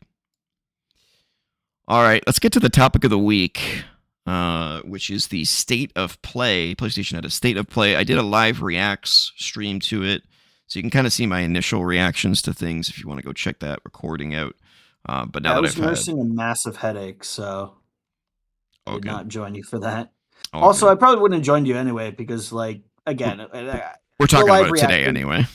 Yeah, the live react thing doesn't, like, it's just going, ooh, they're gonna do that, or they're like, you don't really have any time to think cogent thoughts about it before the next thing comes up. Yeah, I've had a good 24 hours brain soaking to think about all the stuff that they showed. So Pickling let's get in the material. Pickling. I like pickles. I love pickles. Pickles are great. Dude, pickled jalapenos. I've never had one of those. Ooh. Stay with me. All right. So let's get into it. I'm going to read these off as they were announced. Jalapeno poppers tonight? No. I'll get them tomorrow. I like it. I'm doing a movie night with my mom tomorrow. I'll get them then. What movie? Don't know yet. Technically, it might be a TV night. We might be a TV movie, whatever we decide to watch. I watched Happy Gilmore 2 last night. Why? I regret it. Did you not realize you were going to regret it? No, I figured it was going to be garbage. It wasn't. Okay, garbage is a strong word. It wasn't garbage. It was just a mess. So I found out today, I think Sim mentioned it in some sort of interview with Ben Affleck and Matt Damon, that the way Netflix produces their shows is with analytics. So the way a show or a movie has to go has to like match the beats of the analytics. So it's like, it's not art. It's just, what do you call that? They see what makes the algorithm smile, and they make stuff based on that. Yeah, it's a terrible way to make movies. Terrible. And that's exactly what Happy Gilmore 2 felt like. It felt like there was just so much like random shit where I'm like, I've seen many Adam Sandler movies, and this shit is way more random. Also, the cast of that movie is insane. There must have been like 150 named actors in that movie. It's bonkers. Sure. Eminem shows up at one fucking point. Yeah, they got that Netflix money. It's crazy. The only reason I watched it was because I found out that one of my favorite wrestlers was in the movie, MJF, and he is in the movie, and I wish he had a bigger part because he was good. Becky Lynch was also in that movie, which was a very small part, but there, pretty much 90% of the cast had like a 5-second cameo or like a 30-second cameo. It's a bonkers movie. Anyway, let's get to the state of play. So things kicked off with a banger for me, absolute banger. Ember Labs is back with a sequel to Kena, Bridge of Spirits. This one's called Kena Scars of Cosmora. And the big news coming out of this is that PlayStation Studios is backing them. They didn't buy them, which I find interesting. Maybe Ember Labs just wasn't interested. But they are backing them, so the scope of this game is much bigger. The budget is much bigger, and I couldn't be more stoked. When I saw this, I was like, and then when I saw it, I was excited. When I heard that PlayStation Studios was backing it, I'm like, let's go. I'm good. I'm sold. I don't need to see any more of this. This looks absolutely gorgeous, absolutely fantastic. Cannot wait for this game. Yeah. Didn't think about when I was talking before the show. I was like, what are they going to show? Like, I don't know what they're going to show. I had a few guesses, but this was not on the list, and I'm so glad that I didn't think about it because it made that surprise much better. And the game's coming this year, which is fantastic. Highly recommend playing Kena. Yeah, there's a lot of stuff that's coming this year that was in that show. Yeah, 2026 was a big number that appeared many a time. Like, look how gorgeous this looks. Yeah, it looks so nice. Oh my god. The first game looks gorgeous too. Play Kena Bridge of Spirits, guys. It's a good game. I could watch this footage all day. Like, I can't wait for this game. Super, super stoked. It's very colorful. It's lit very nicely. It looks like a Pixar movie. It looks very atmospheric. Yeah, great voice acting, great music, great visuals, great sound. I dig it. Yeah, the only thing that really held the game back the first time around was the gameplay was... I think when I talked about it, I said it was the best PS2 game of 2025. Or whatever year it was. I was like... Yeah. From a gameplay perspective, it's pretty simple, but still fun. Obviously, I played it, beat it, and I loved it. So I'm really hoping that this extra budget will allow for a much deeper combat system and bigger open world, longer game, all that kind of stuff. Can't wait, dude. It immediately went into my top 10 anticipated games of the year list. Next up, I don't have footage of it because I don't really have much to say about it, and I assume you don't either. They showed off Ghost of Yotei Legends, the multiplayer free DLC for Ghost of Yotei, just like they did with Ghost of Tsushima. Not my bag. It's 4-player co-op. Whatever. The people that liked the first one. The people who want it. Exactly. The people that liked the first one will, I'm sure, love this. So, good for them. This one's big for you. Death Stranding 2 on the beach comes to PC. On a PC release date. March 19th. It's a lot sooner than it took for the first one. Yeah, only just over a month away. And it boasts a whole bunch of PC features, including frame generation, ultra-wide support. I never used that. Fair. Unlocked frame rates during gameplay. They wanted to be specific there. Yeah, well, I mean, the cinematics are timed very specifically, so... Ultra-wide screen support is great, dude. I love my ultra-wide monitor, man. Oh, yeah, and then DualSense controller support's pretty sick. So if you buy a PlayStation 5 controller, you can experience all the greatness of the controller features there. So, yeah, I didn't beat the game. I do want to get back to it at some point, but it's one of those games where I know when I go back to it, I'm going to have to start over. I don't really want to. Yeah, because you're like, what the fuck was I doing? Where was I going? There's so many fucking Metal Gear references in this. Like, Higgs says, kept you waiting, huh? Right there. It's like, dude, how many can you slip in there? That's what she said. And that's not the only time we're going to be talking about Metal Gear today. Nope. All right. Next up was we got a deeper dive into 4Loop, which is the 4-player online co-op game from Bad Robot Studios, the makers of Back 4 Blood. When we initially saw this game revealed... Well, it's the publishers of Back 4 Blood, isn't it? I mean, wasn't it Turtle Rock that made Back 4 Blood? Oh, yeah, you're right. Yeah, but this guy was on the team. Okay. Whatever his name is. Um, but when this game initially was revealed, I think back at it was either at the Something. Game Awards or maybe at the E3 last year. Um, it looked really underwhelming. Couldn't have cared less. It has me a little more interested now, but I was watching a video of Kyle Bossman. You know who he is?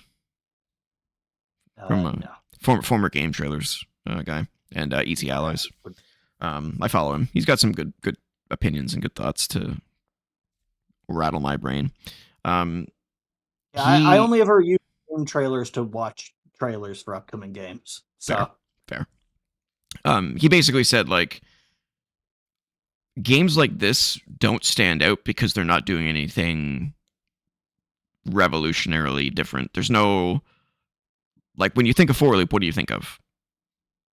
You think of a I third. don't think of anything. Yeah, exactly. Like there's not nothing appears in your brain. Whereas if I It just looks say like a lot of other games. I mean, it looks nice. This looks cool, but like mm, I've seen plenty of games that do this kind of stuff. exactly, it doesn't stand But out because it's not doing anything. I get the feeling that the statement continues, hopefully, but it does everything that it does pretty well. No, I mean he basically No. just said. I mean, Okay. there's nothing when you look at the footage, you go, nothing about this looks wrong. It just doesn't stick in your brain. Yeah, it doesn't look bad, but it just looks like stuff I've seen before. And if it had been a while since I'd seen this kind of stuff, it'd be like, okay, cool. But like, there's plenty of stuff that looks kind of like this coming out and already out. Like there are bits and pieces here that make me think of like Mind's Eye, and that's not a good Ooh, thing. that's bad. That's real bad. Yeah. Well, I mean, superficially, because it kind of looks like something from Mind's Eye. Like, oh, that neighborhood kind of looked like some of the footage from. But like, it doesn't really stand out too much outside of actually, ironically, what we're seeing right now. Yeah, that's Um, that. It's funny you said that because he said the only thing that I can remember from that weird trailer was the cube. yeah, like I've never seen a boss fight with a giant Rubik's cube before. And if Yeah. there's like a puzzle element to that, like it looked like there maybe might have been, that could be Yes. cool. Yeah, you That have could to be hit cool. you have to hit all the glowing spots on it for it to open, and then you can shoot the core. And Yeah, okay, yeah, okay. Um, I don't know if that gimmick is enough to sell the game, though. I don't think so. It Like we also have a boss that has a gimmick. I also don't know So does whether this everybody is else. a premium game or a free to play game, which also doesn't help. Yeah, I don't know either. Hmm. However, they do have upcoming playtests. Um, so they're gonna kind of have players come in and help shape the game a little bit. No release date Okay. still. Yeah, who knows? I and again, it's 4-player co-op. Like, can I not play it with 2 people? Can I not like? Why is it always 3 and 4? Why can't there be a choice? You know, it should be up to 4 people, not 4 people. You know what I'm saying? Yeah, or like other players are controlled by AI, like in Left Yeah, 4 Dead. yeah. Like what? Like that was my problem with Elden Ring Night Rain. I was like, I'd like to play this alone, but it's not balanced for playing alone. So you can play it alone, but you're gonna get wrecked. So it's like, Hmm. well stupid.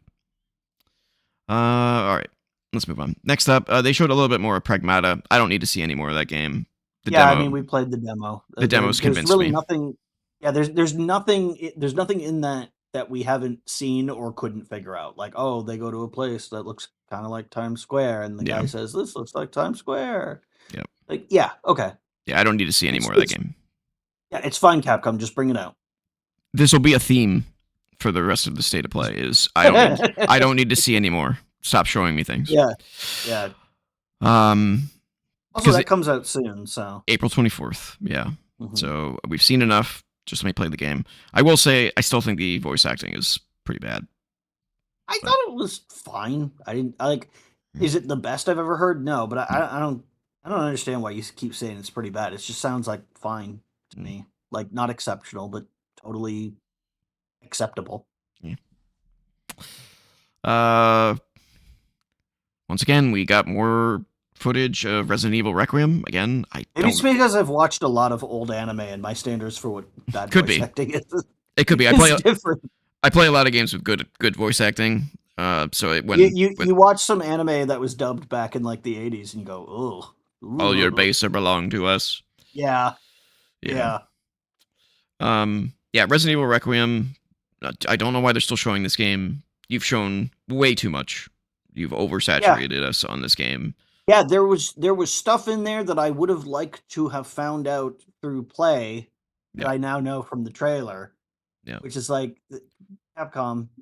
I could have done without I mean, it's not gonna wreck it for me to know about that in advance, I guess. But like, I would have preferred to have found that out during play. I would have preferred that they never even reveal that there was two campaigns. Like, don't even I bother. mean, Like, how saying cool would that that Leon be? is in there is how you get me to buy the game because all my favorite Yeah. Resident Evil games have Leon, so that's to get people like me in. Yeah. But But like, how cool would it be if they never say anything? The game oh yeah, comes and then out, yeah, and people's minds are blown. They're like, "Holy shit, Leon's in the fucking game, and there's two campaigns." yeah, And then you'll hear about that and go, "Oh fuck, I need to play the." You know what I'm saying? It yeah. just they didn't need But to tell I me. think like if it's one of those things where it's like if people are going to find out on day one, and it's like it's you might as well make it a marketing point just so it reaches the most people. You know what I mean? Yeah. Like I think that's a marketing decision more than anything else. Um, but yeah, I'm looking forward to that. I might play that before I properly start Resident Evil 7, which I've played, but only just to like get it set up and ready to go, because then I gotta switch to. Yeah, for sure. So I have 7 installed and all set up, like all tweaked, all my settings and everything, ready to go. Seven's It's great. just it's just I need to actually properly play it. Like I've Play it. gotten up to the house and I was like, okay, everything's working. I'll come back to this when I've got more time. And then I lost all my time because I got to switch to. You'll get to it. It's a great Yeah, I'll game. get to it. It's only Um, taken me what, 12 years. yeah, it's fine. It's still a great game. This next one, I actually commented, "Oh, Andrew's going to be interested and excited about this one," and that's Legacy of Kain Defiance Remastered, Hmm. which launched in 2003. There, Great I game. I have to assume that all this like Legacy of Kain stuff is leading up to a new game. I have to assume, right? They're just remastering all this Uh, shit. Like maybe. it's got to be.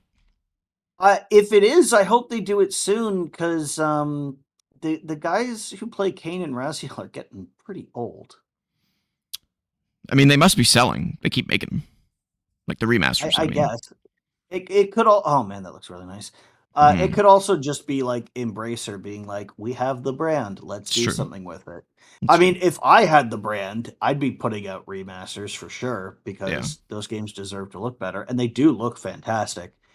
Um, I don't know, man. Attempts to put out a new Legacy of Kain game have not been tremendously successful. There was that multiplayer game Nosgoth, which, let's face it, was a terrible idea in the first place.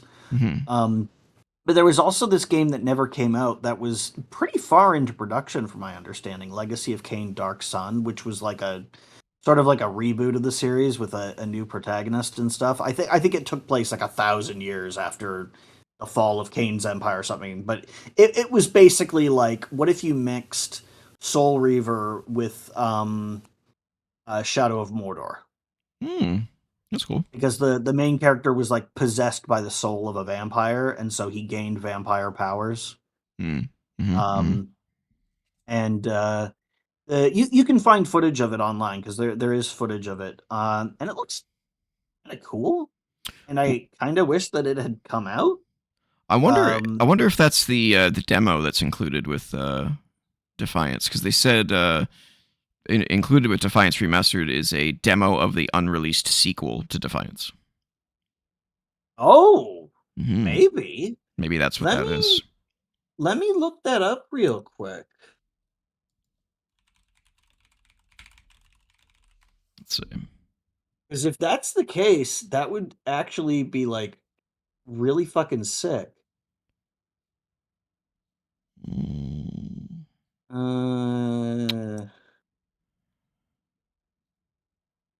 Uh, The Dark let's see. Prophecy. It was called.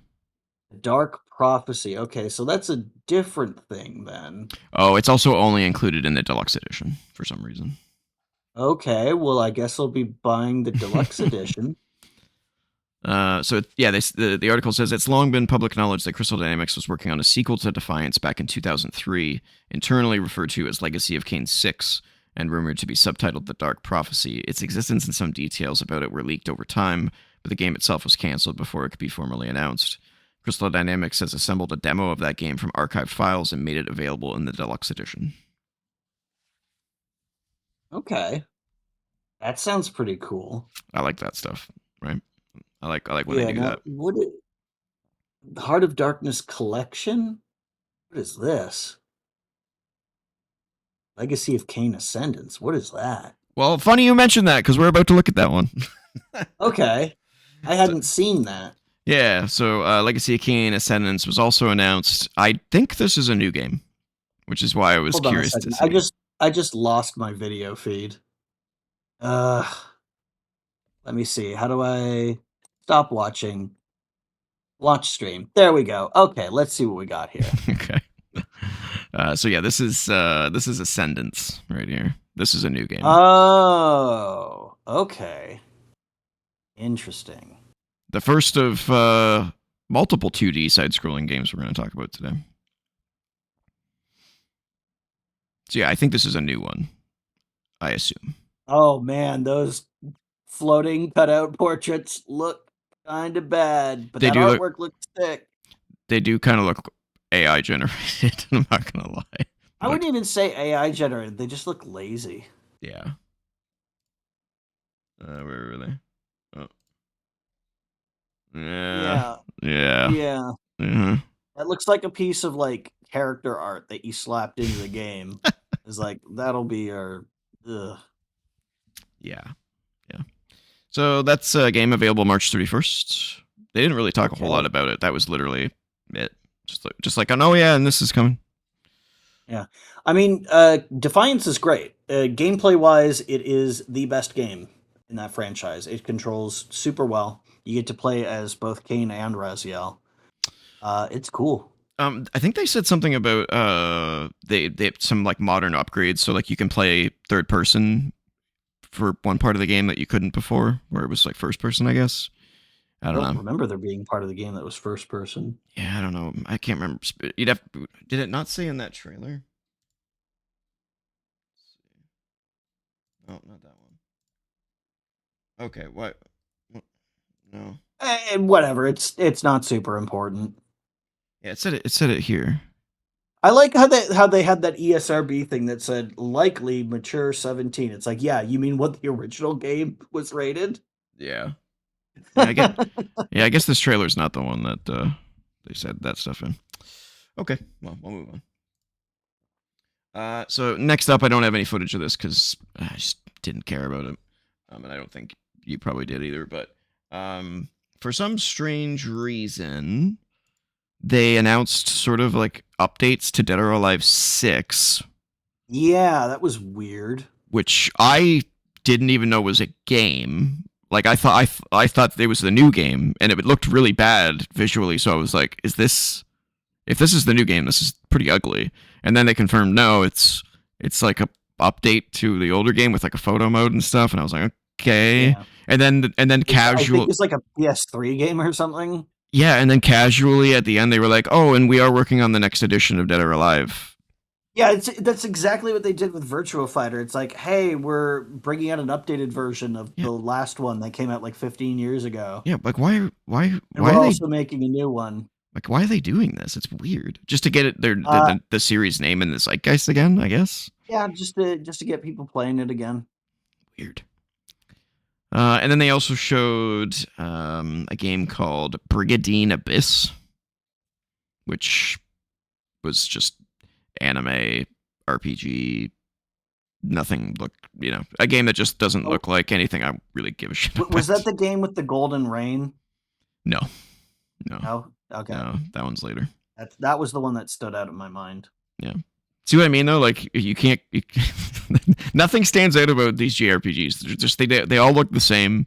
They all play the same. Like I mean, they don't play the same. I don't want to be unfair, but like they all look the same. They're all just like, hey, this is an anime JRPG.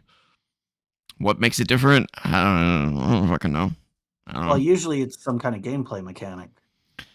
Like you wouldn't say that Persona is just another JRPG. No, but there's something, that series has a very unique style and a very unique premise that no other real game captures. Whereas you get a game like Brigandine Abyss, and it just looks like, I don't know. Well, who knows? You haven't played it yet. Maybe And it'll I be won't. your new favorite, and you don't even. No. You don't know. I don't have 150 hours to spend on a JRPG anymore. That's fair. Yeah, That's I fair. just don't.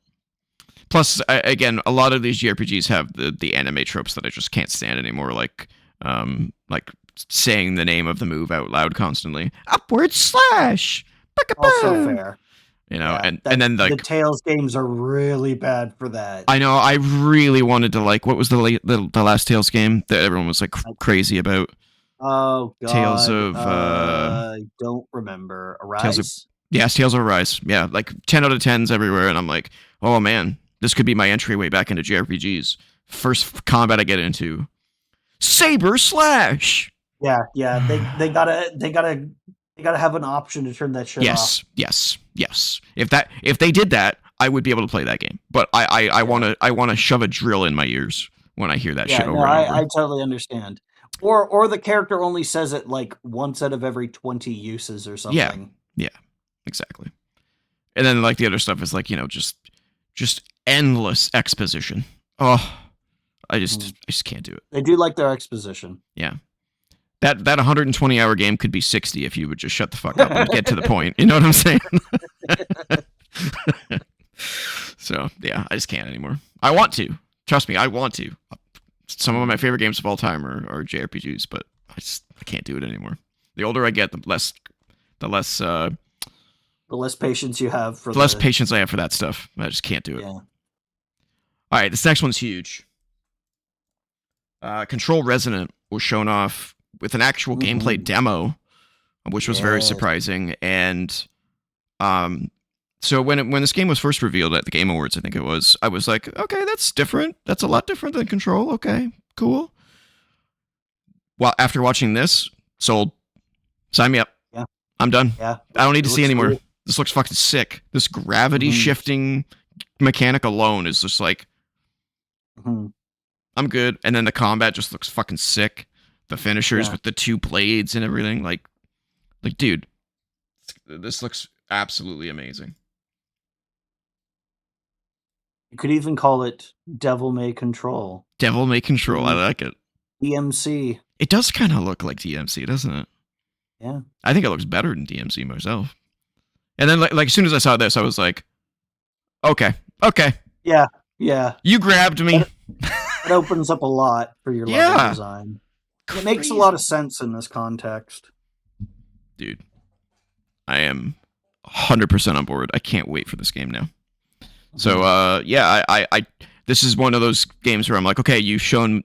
This is what I mean by like trailers need to sell you on the game, and then they just need to put out like reminders that the game's coming. You know what I'm saying? Like, you don't need get lost in the the sea of other releases. Yeah, like Resident Evil Requiem, I don't need to see 2.5-minute trailers when it's launching in 2 weeks. You should have shown me a 30-second B-roll of all of the previous trailers meshed together to get me hyped. Then I've been like, oh yeah, fuck, that game's soon, sweet. I don't need to see with like maybe one new thing. Yeah, maybe one new some scene. Kind of stinger. It's like, oh shit. Yeah, don't oversaturate. So I hope that Control Resonant kind of slows its roll now. It's like, okay, I've seen what I need to see. I mean, if you're not sold still after seeing this footage, it's like you're not going to be sold. It's going to be hard to sell you after this because this goes hard. Yeah, this is sick. Like look at that. Look at this. It's fucking amazing. Look at that. Upside down fucking flips. Gravity to dodge lasers. Like that's some Mega Man shit. That's some like classic Mega Man shit, but done in 3D and looks really sweet. Mm-hmm. Like, yeah. And he even said in the commentary of the video that shift, which is that gravity shifting ability, is just one of the abilities. Like, what other crazy fucking shit are they gonna have in this game? It's crazy. And then they didn't show. They teased like the new enemy, the Resonant. And then they didn't. I don't think. Well, it might be that like ragdoll thing. This thing that might be the Resonant, but he seemed to like indicate that they're gonna keep that a secret. So I don't know. I don't know. But good. It'll be something for us to discover through gameplay. Yeah, exactly. Like, this game is sold to people. You don't show anything more. Yeah. Just give me the game. Does it have a release date? Oh, it doesn't. 2026. This year. So yeah, that's. I think that's going to be a day one for me. Yeah, I want it to be a day one. If I can afford it, I will. Because it looks. Well, yeah. I mean, that's always the caveat, right? $90, man. Am I gonna have the funds after buying the Switch 2 and do games? I don't know that I will, but I hopefully will. Yeah, it was so much easier. By the time this comes out, yeah, it was so much easier to buy games when it was $60. Yeah. But $90 plus tax, you're spending $100 on a game now if you want to play it day one. It's like it's brutal. So Control Resonant, I'm on board, man. I have a theory, by the way, because a lot of these games say coming this year. I think that a lot of these games are not quite sure what date they can hit yet, and because of a certain big game coming out in November, they're like, if we can't hit, let's say, they're probably all thinking the same thing. They're probably all thinking, if we can't hit the second week of October, we're going to delay this into the next year. We have to. Yeah. Because you can't, if you're coming out in November or December or January or February even,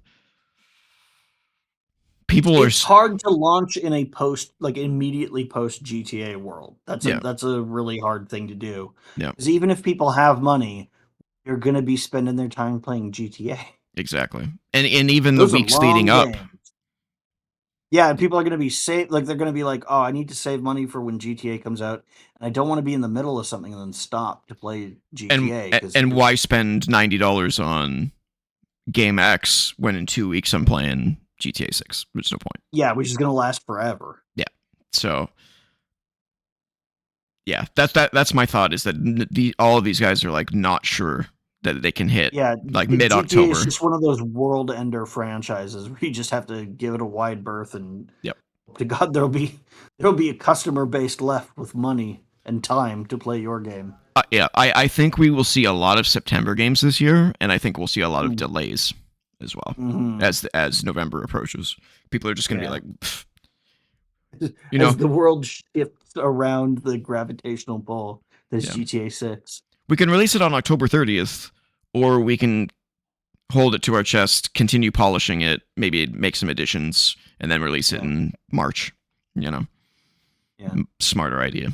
And who's going to complain? Because everybody's playing GTA 6. Exactly. No one's going to complain about it. And here's the thing, too. It's going to be like, oh no, it got delayed. Oh, cool. I just fucking found a sick-ass car. I'm going to steal that shit. Yeah, or whatever the hell else you can do in that game. Yeah, and then like...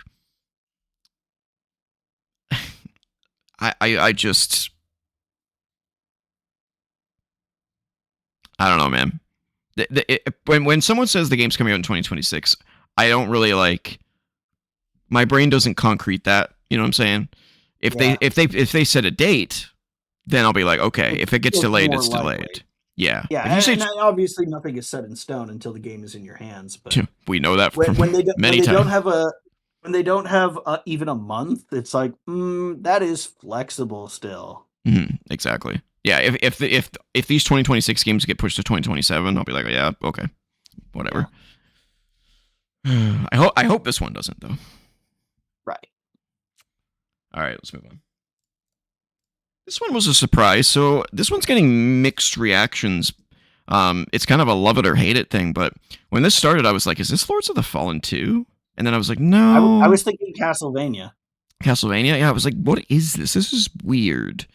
And then the longer it went on, the more I'm like, yeah, it's like, I want this. I'm like, I want this, whatever this is. And then when the second player came in, I'm like, okay, an up to 2-player co-op action, like I don't know. It doesn't seem like a Souls-like, but it's just an action game. It kind of looks a little bit like it, but more inspired than like just copied. It's a little more action. Oh yeah, right there. Yeah, it's got a little more. I don't want to say arcadey, but it definitely seems like it's less of the methodical sort of combat of a Souls game, and maybe a little more on like the God of War ish side. Yeah, it looks great though. Yeah, it looks cool. So yeah, this is Crimson Moon. Very colorful. Very colorful. I was getting like Lords of the Fallen and like Darksiders vibes constantly from this.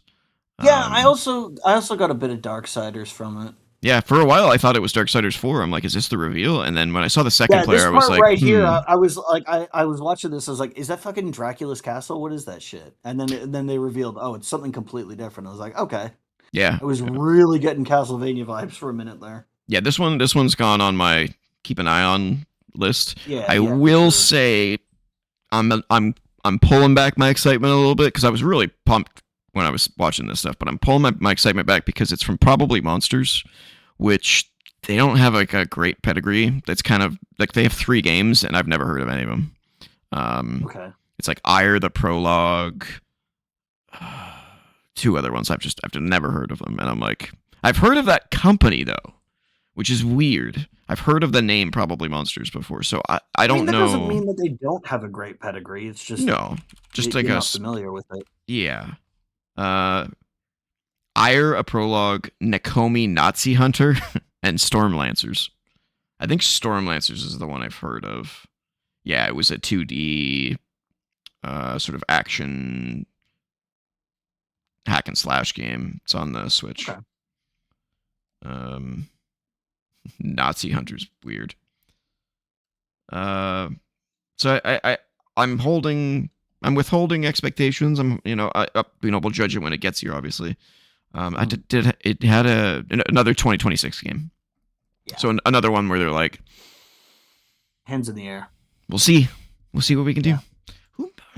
Probably. I feel like the studio was made up of people from somewhere or something. Most studios typically are. No, like they were founded by I know what you mean. I know what you mean. Oh, okay. It was founded in 2016 by former Bungie chairman Harold Ryan. Oh. Yeah.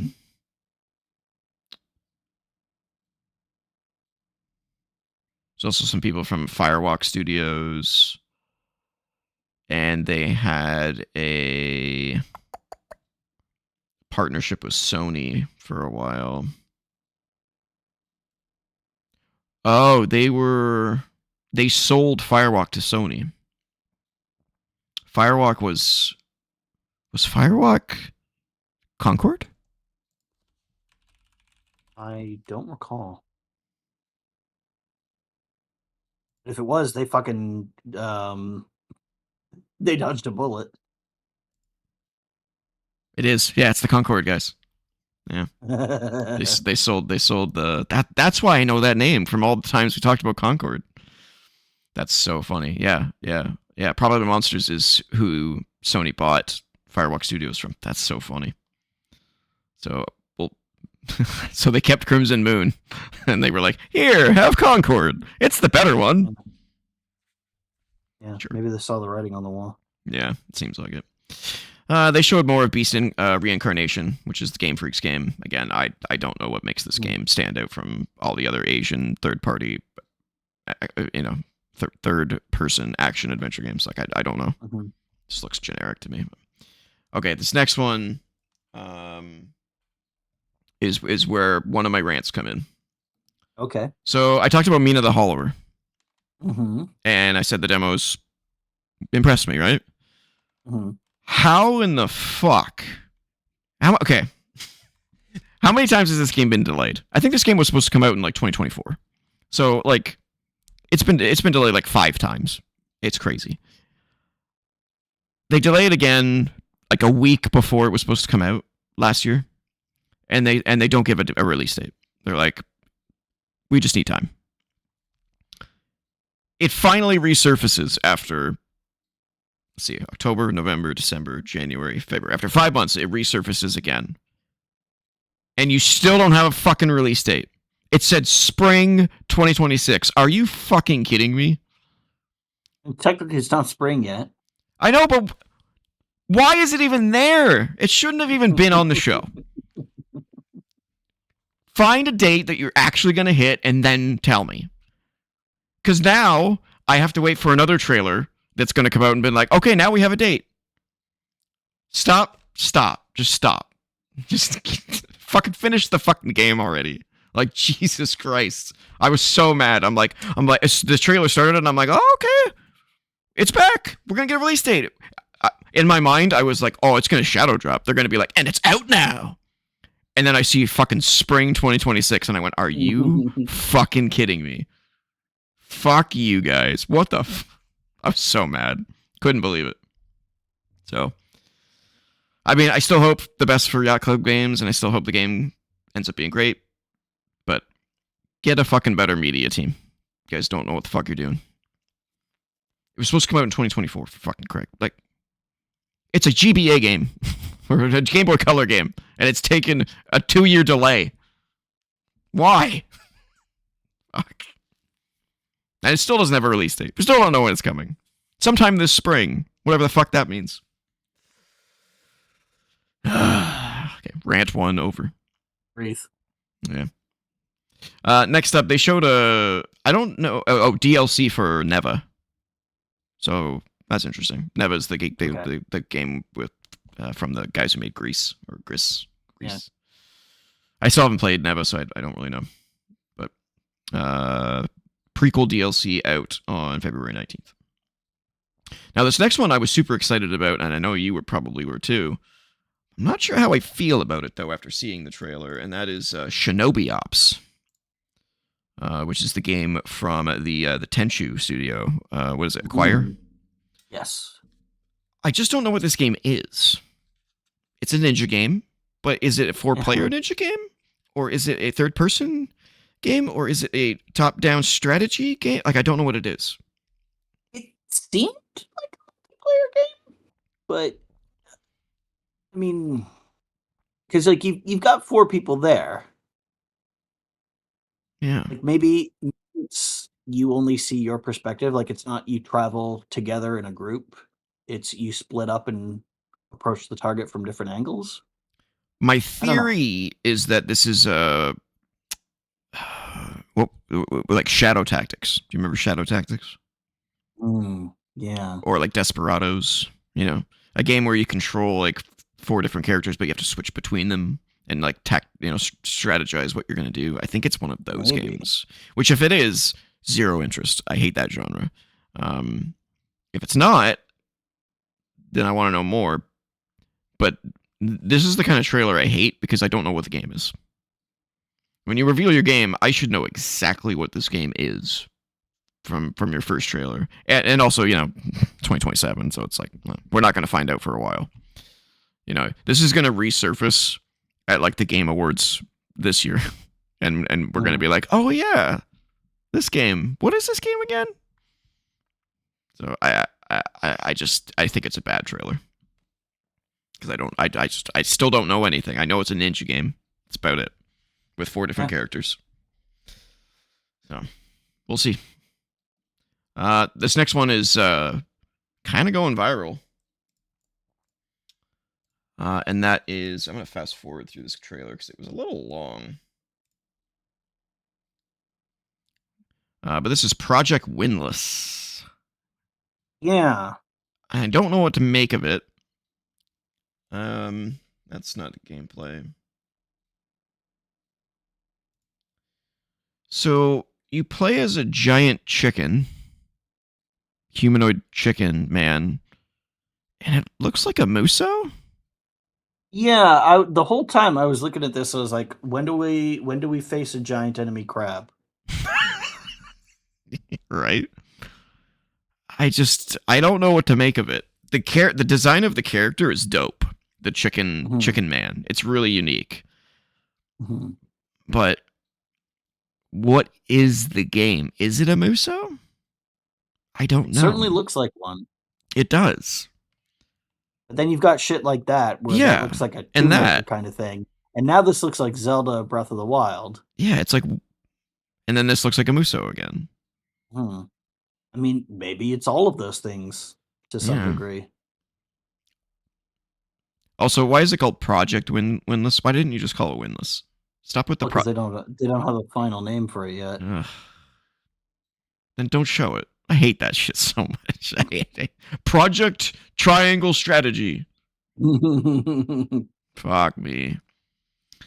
Yeah. But it certainly is making the rounds. People are looking at it going, huh, okay, I'm interested. I need to know more, though. It's very violent. And this was a long ass trailer. Need to know more, though.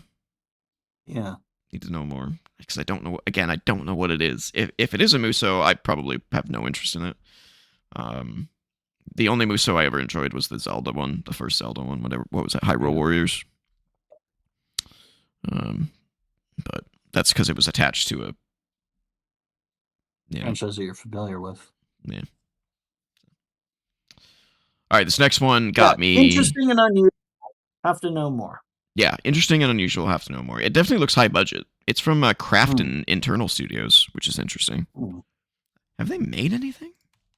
Crafton.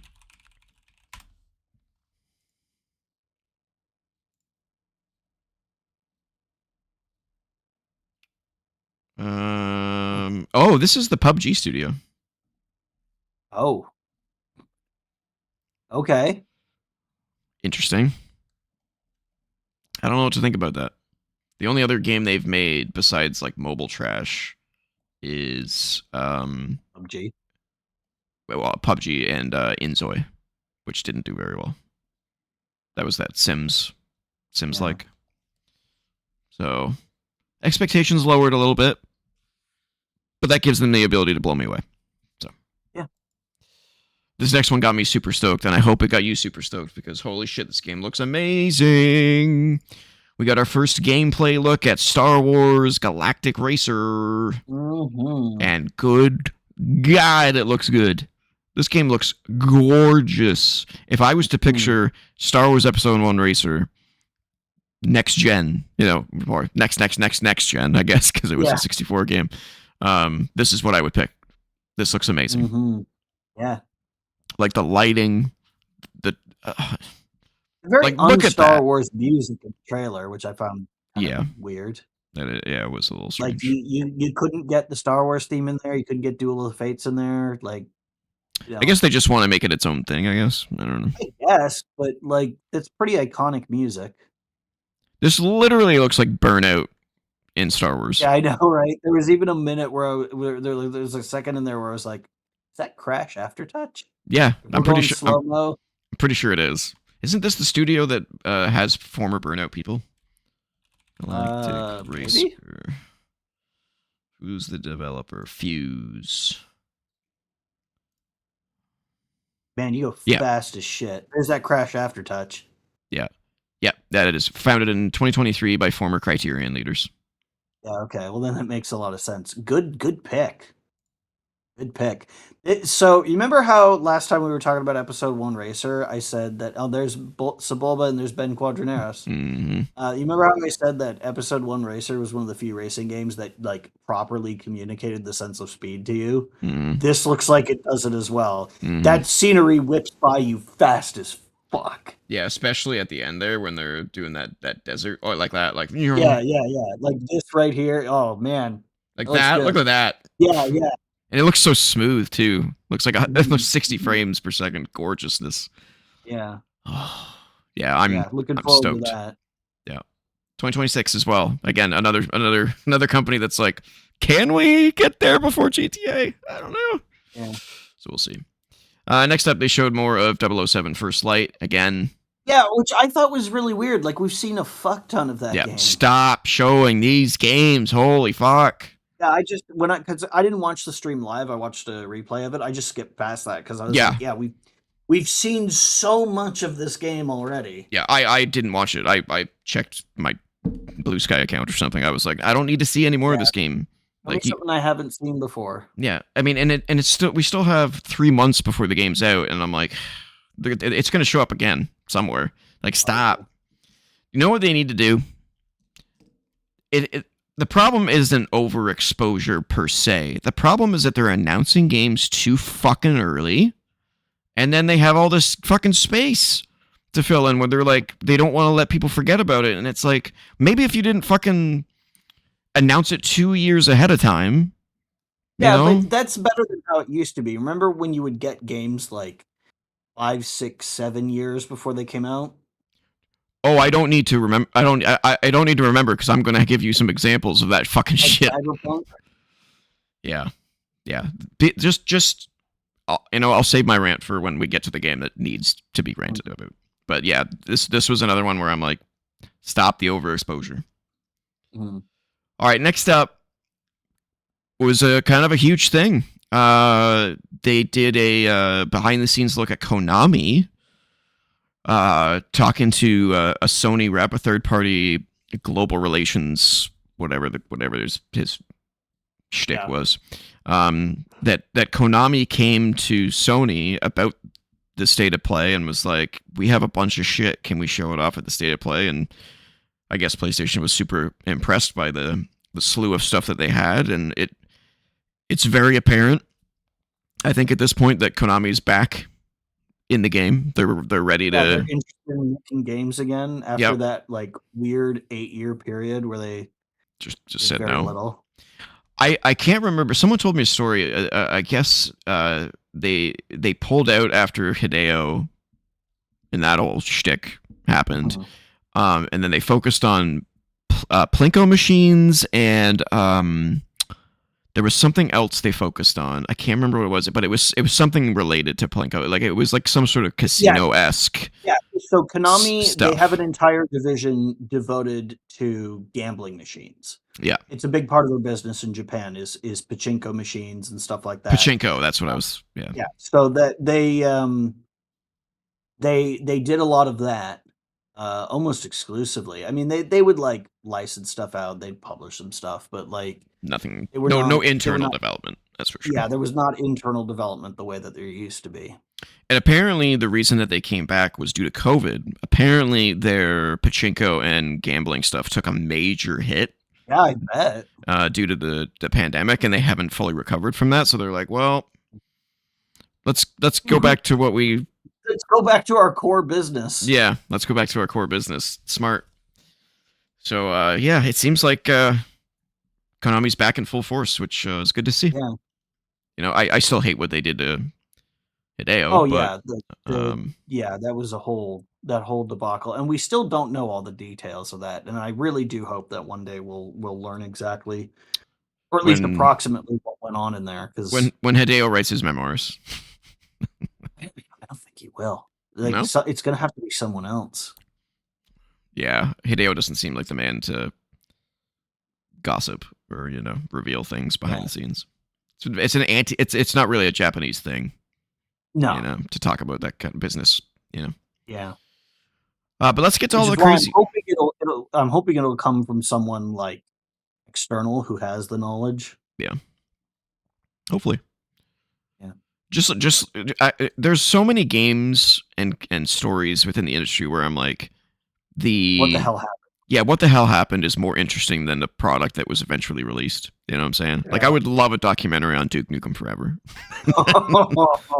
Like, why hasn't that happened? Like, that's a money printer right there, man. Yeah. All right, let's get into Konami and all the stuff they revealed.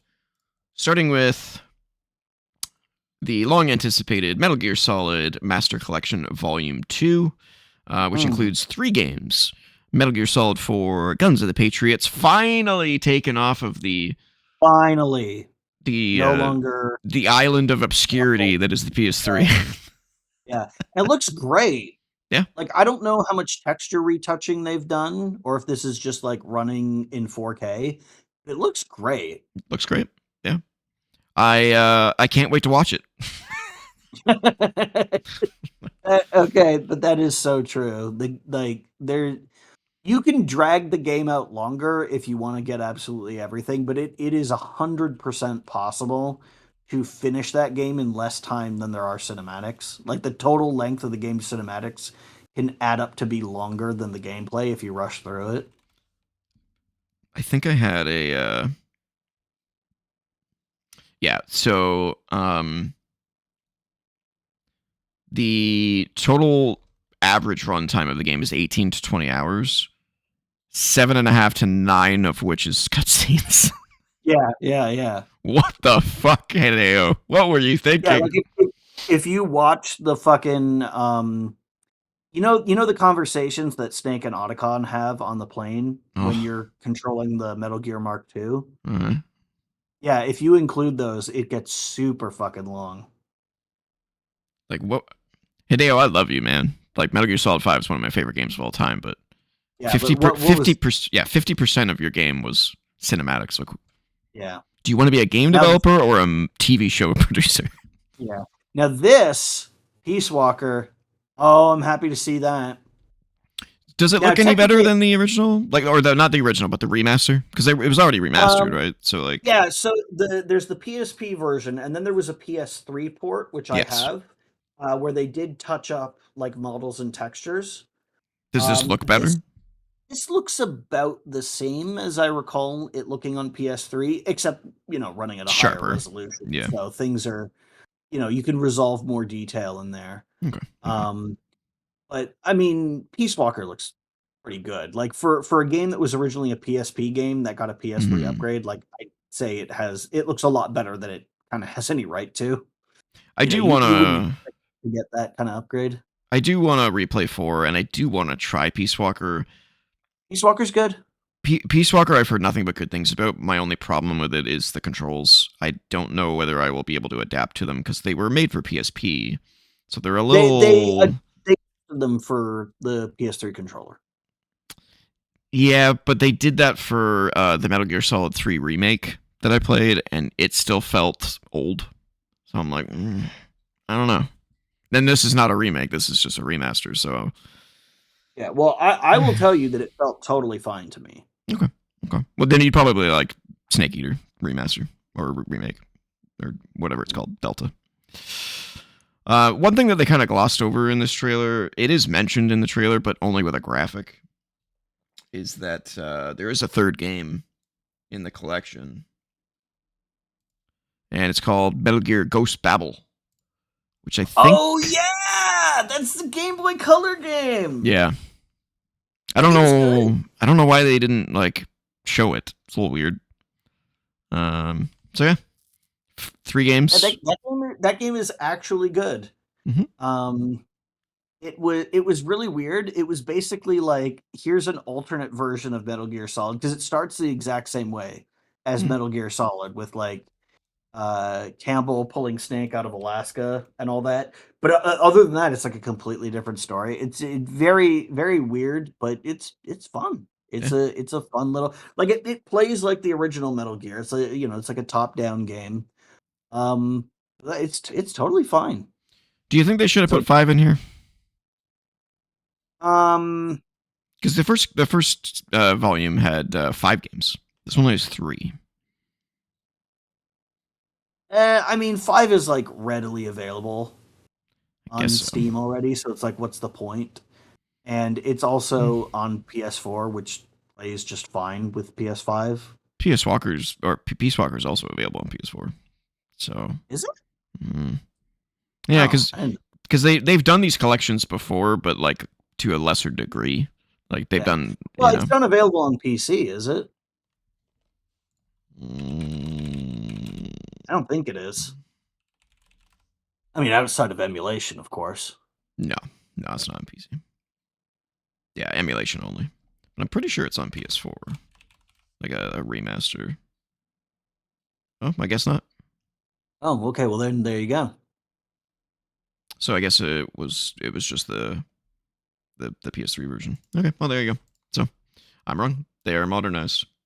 Also, Metal Gear Solid Master Collection Volume 1 is getting a free update with sharper resolution settings for Metal Gear Solid 1, 2, and 3. So there's also an update for Snake Eater. I'm not sure. Oh, no, it wasn't an update. It's 50% off. 50% off for Snake Eater, Ooh. the remake. So that was Konami's opening I actually salvo. watched some cinematics from that, and like obviously I believed you, but man, you were 100% right. It is literally just better models and textures and like rendering and everything, but like the choreography and stuff is like exactly the same as I remember it being. It might have been touched up a little bit with like more detailed finger movements or something, but like I watched like when Snake and Ocelot first encounter each other. It's like that's exactly what it was like in the original game. Not just like, oh yeah, that reminds me of that. It's like, no, that's like the exact choreography and everything. Yeah. Yeah. Yeah. Snake Eater is like 1-to-1 remake. Mhm. Just prettier. Which to me is fine because I like that game, but I just don't I understand can why they see did how Snake Eater out of all the games they could have picked. because people really like Snake Eater. Yeah. That game is very, very popular. Yeah. Yeah. All right. Next up, they did Darwin's Paradox, which I've already talked about. Game launches on April 2nd. It's got a demo out, so you can go play it now. They did the demo does have a Metal Gear Solid crossover, just for cuteness. It's pretty light in the crossover universe, though. It's not like, it's not heavy.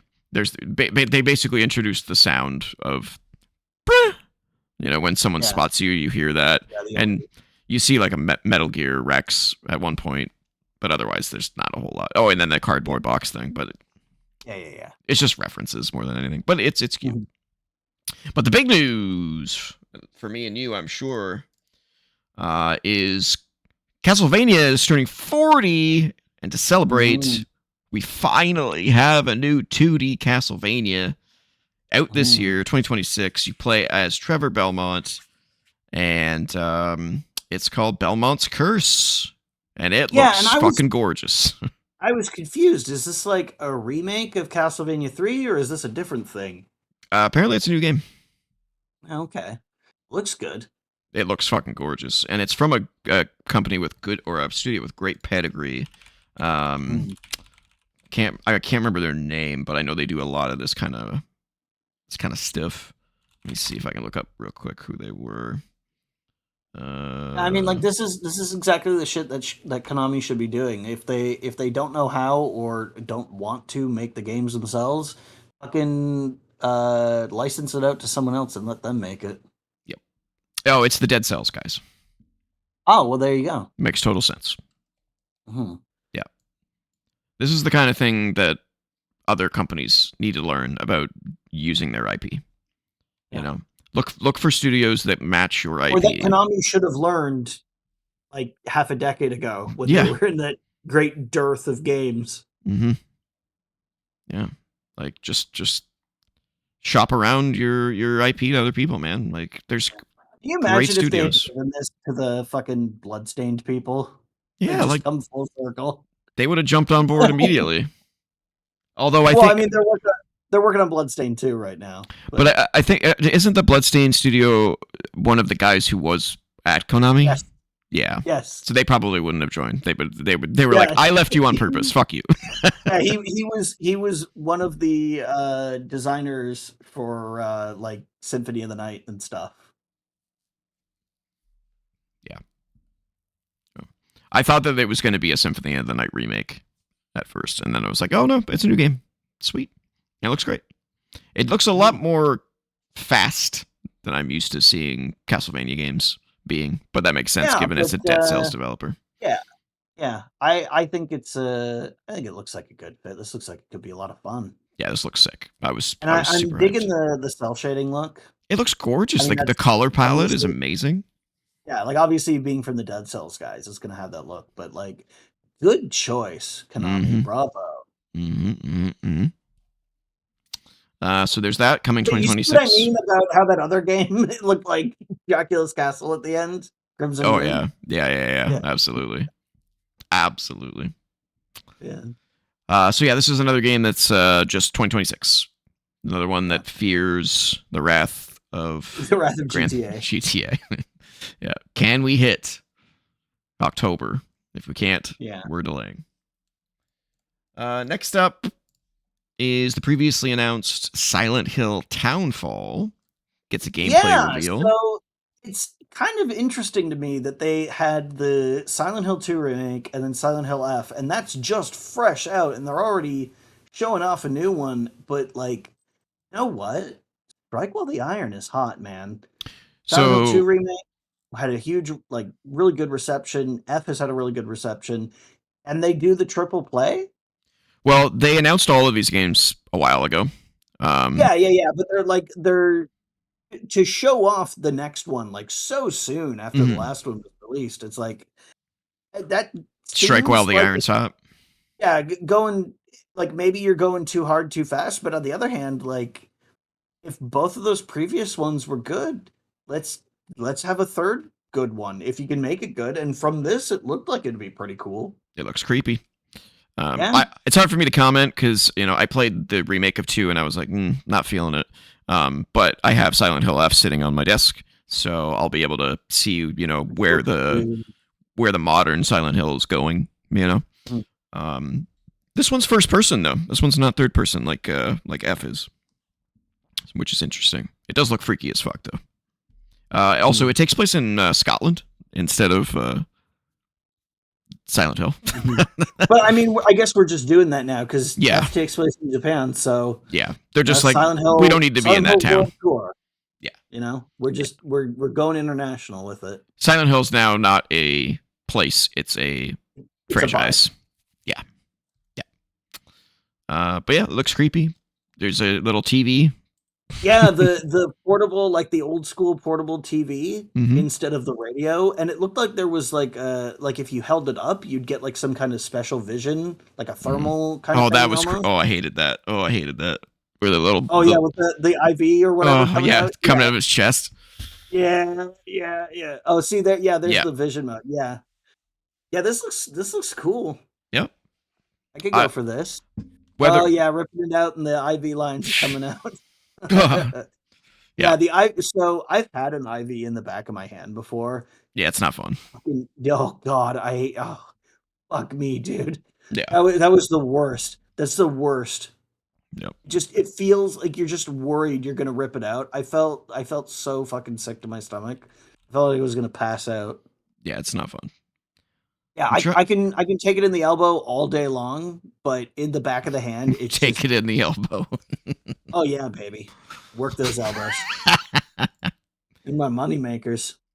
So here's the weird thing is that Bloober Team made the remake. Mm. Neo Bards made Silent Hill F, which I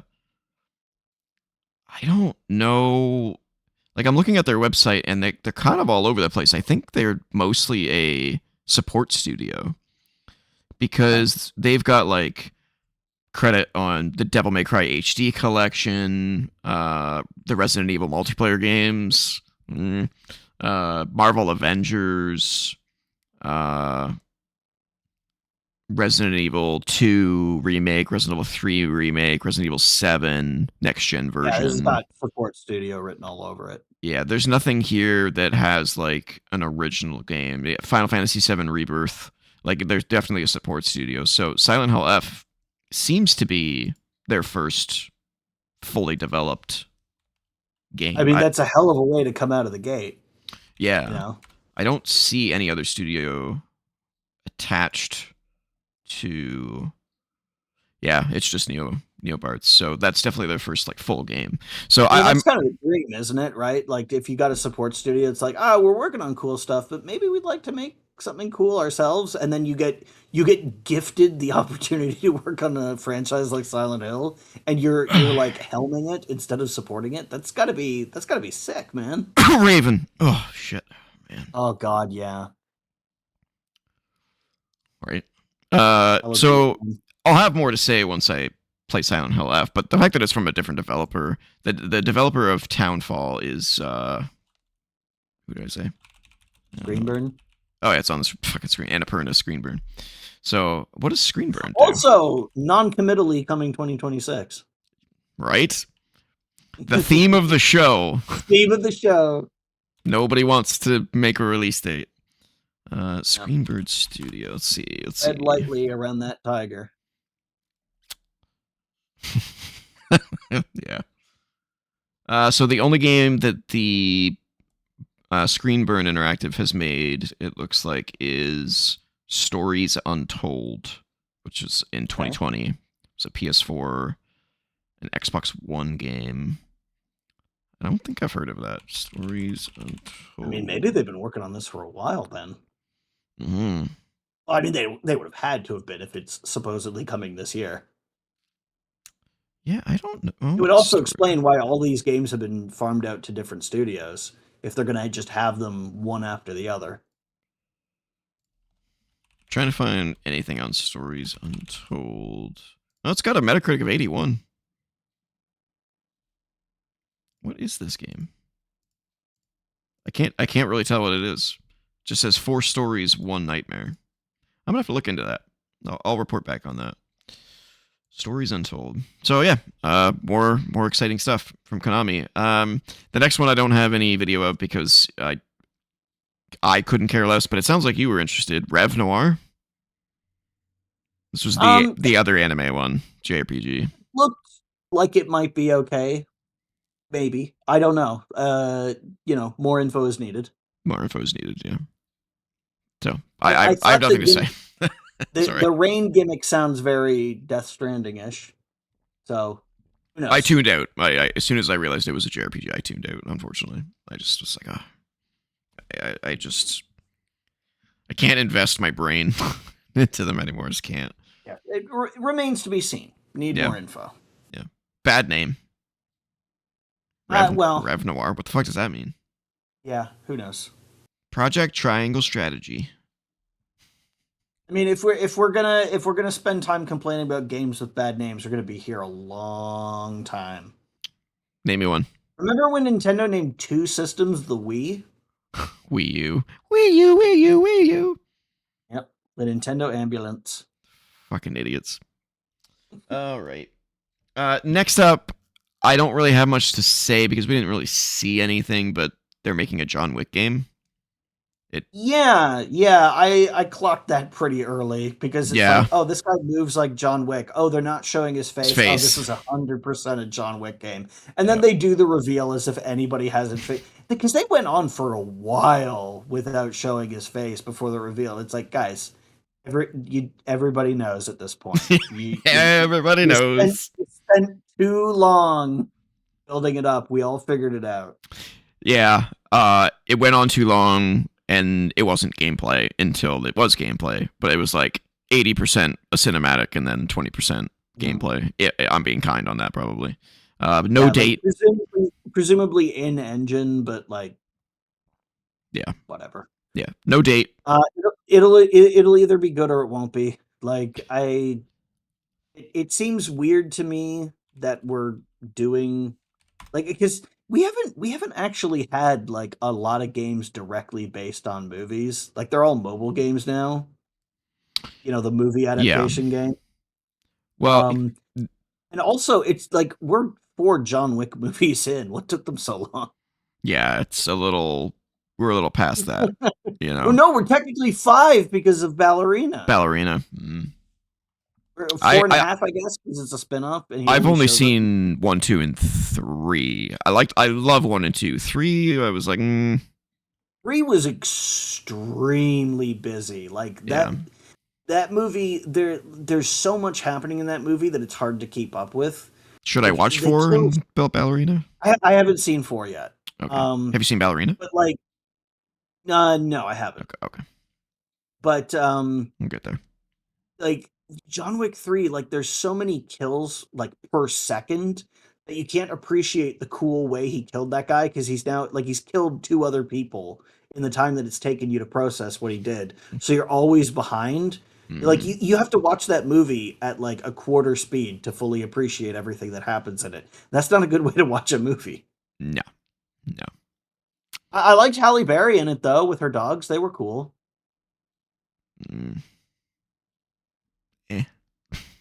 I think the problem for me was that it one was so unique because of its story, and now they're trying to like expand the universe and it kind of just feels artificial to me. I'm like, okay, the movie did really well, so we're trying to blow up something that wasn't intended to be blown up.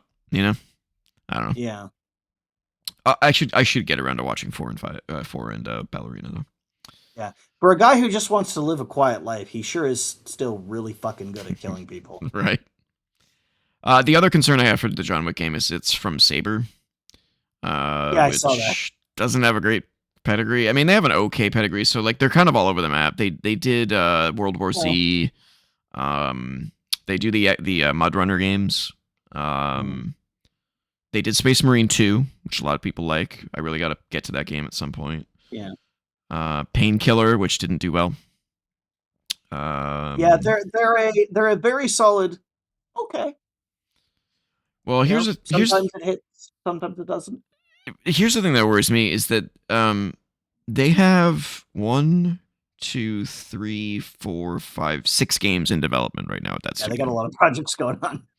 Like how they big always seem to be working on a lot of stuff. How many employees does Saber now interact? My understanding is that they also do support work, so that might be part of it. Holy shit. Because I think they worked on like the multiplayer modes for one of the Halo games or something. They have over 3,500 employees. Holy shit. That's a big that explains studio. why they've got so many projects in the pipeline. Yeah. Oh, so Saber Interactive operates with 13 different studios. Oh, Jesus. Well, there you go. Yeah, so they're working on oh no, there's 7 games. They're working on Docked. Oh, there's another one. Busbound, Road Kings, John Carpenter's Toxic Commando. Oh, yeah. The new Hellraiser game, Turok Origins, the John Wick game, Jurassic Park Survival, which I really want to see more of, and theoretically the KOTOR remake. It's not listed on their website though, so. Or was that moved to Aspire? I can't remember anymore. I think it might have been Aspire because they also did the fucking Jedi Outcast port. So they've worked with Star Wars before. So Google says it's Aspire under. also has their hands in a lot of pies, so yeah, they do. It's hard to keep track. Oh no, so it was under Aspire, but it moved to Saber Interactive. Oh, okay. They're just playing. They're fucking playing football with these games. Yeah. So why it's not on their website, I'm not sure. I think it's canceled personally, but let's see what next. Then they showed Marathon, which man, the more they show this game, the more I'm like, am I gonna like this game after all the? Yeah, I mean they've definitely. Do you got footage of Marathon? Do you got footage from that? I do not. I'd really like to have that up. If I can do. I can find some footage. Yeah, go and put that up because I'd like to talk about how it looks while we are looking at it because it really kind of helps sell it. But like what they have managed to do with that game from both a visual and presentation standpoint in like the months since that debacle with the stolen visuals. It's impressive. Like, the amount of repair work that they've been able to do to that game is frankly phenomenal. Yeah. But it still doesn't make me want to play it because it's a fucking extraction shooter, which is about as far from the point of the original Marathon games as you could fucking get. They're story-heavy FPS games. Mm-hmm. And this, like, I saw somebody on BlueSky, and I should have written it down because they made a really interesting point, and I would love to credit them for it. But I don't remember their name off the top of my head. But they said that it looked like a trailer for a single player game that they might really want to play, except they know that it's an extraction multiplayer only shooter. And I watched this and I was like, that's exactly what it is. Like with the narration that's going on here and the implications of story that's going on, Like this would be a like if this was a single player story based game, I'd be like, oh fuck yeah, sign me the hell up. Knowing that this is like a PvP looter shooter, like I'm not I'm not particularly enthralled, other than like visually it looking way more coherent now, presumably free of. Well, they licensed the artist's work, I guess, right? Because it was like too hard to find all the Oh, I instances don't of know. it. I'm not. Yeah, I don't I know. thought that there was a news story that you had read where they'd or there was like an update that they'd worked it out with Maybe. that artist. Um, Yeah, I don't know. I they, don't they must recall have they that, must but have resolved it, like they still to improved the visuals immensely since yeah, then, though. I mean, it looks. I mean, it looks leaps and bounds better now. But like, I don't I don't care about a marathon looter shooter. You know, like So, if this was continuing the story or like a reinvention of the story, I'd be like, sure. I'm all in. Also, how the fuck is this only rated T for teen? That guy was bleeding the fuck out. I mean, it was blue it's blue blood, blood, but probably. Yeah. yeah, but he's crawling away holding his guts while he bleeds to death. I don't care if that shit's blue. That's an M for mature if I've ever seen one. Um, So but I yeah, don't. like I I can't don't have bring any myself to connection to play like a Buddhist. Marathon, Yeah. so I don't have that problem. Luckily, but it's a PvPvE extraction shooter, so it's basically Arc Raiders in first person.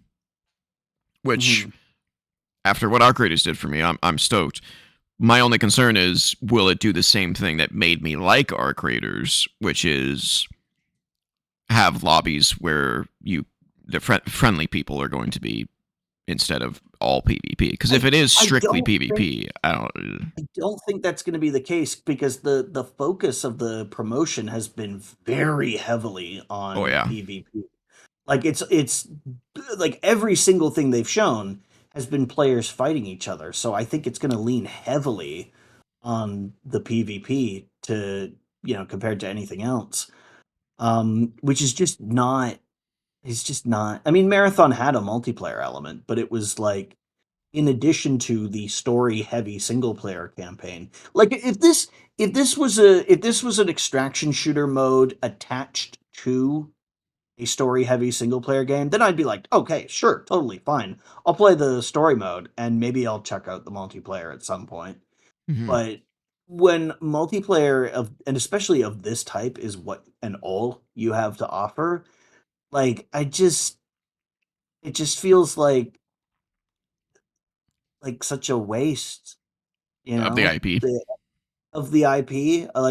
Yeah, I Like to agree. bring this thing back after all this time, but to bring it back as something that is so completely not what it was originally. Yeah, Like it they makes could have me called wonder this why game even anything call it. else. Yeah, like why even call it Well, I mean, obviously I know why they call it Marathon. It's because hey, remember that thing that we made in the Mhm. '90s? It's back, but like, is it though? Because Yeah. this is not like if it didn't have the marathon name attached to it, there's no way I would ever clock this as marathon. Like Mhm. this is as far from that as you can get. And like visually, I mean, if that's how you want to reinvent your game, sure, cool. They've made it work, but gameplay wise, like that is so the opposite of what marathon was that I just it just doesn't make sense to me other than the brand recognition. Like it doesn't make artistic sense to me is what I'm saying. Mhm. Commercially, sure, I guess. It's always easier to sell an existing IP Yep. than it is to try and sell a new one, but like artistically like this doesn't read as marathon to me Mhm. in any way shape or form. Yeah, it's had that problem since it was initially revealed, and I don't think that it's going to shake that. But I don't think this game's in any trouble at this point. I think that No, long. they've definitely turned it around like reputation wise, and I'm sure that there are going to be people who play this, which Oh is yeah, Bungie crazy to fans will say go into it.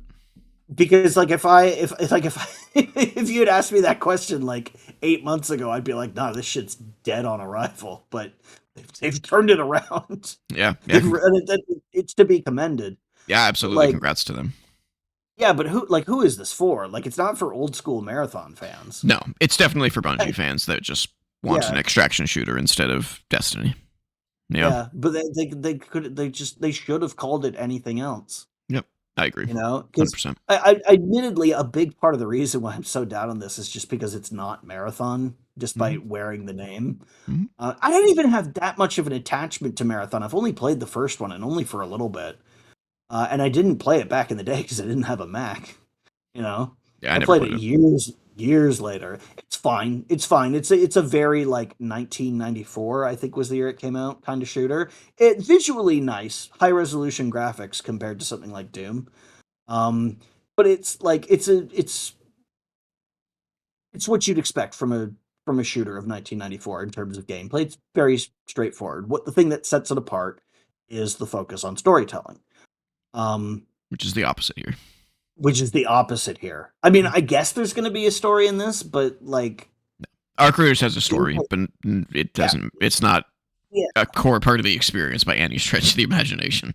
Yeah, which is a like it's like, what if you had a System Shock game without a story? Like, but that's the whole point, is that you're in this, unnerving situation, and this is how it unfolds. Yeah, I think Right? if And you this remove the connection to Marathon, that Yeah, solves that then I problem. wouldn't have a problem. Well, I still wouldn't be interested in it because I'm not super interested in extraction shooters. But I'd be like, oh, cool, they're doing something totally new and different, and they've managed to come back after this like kind of shit start.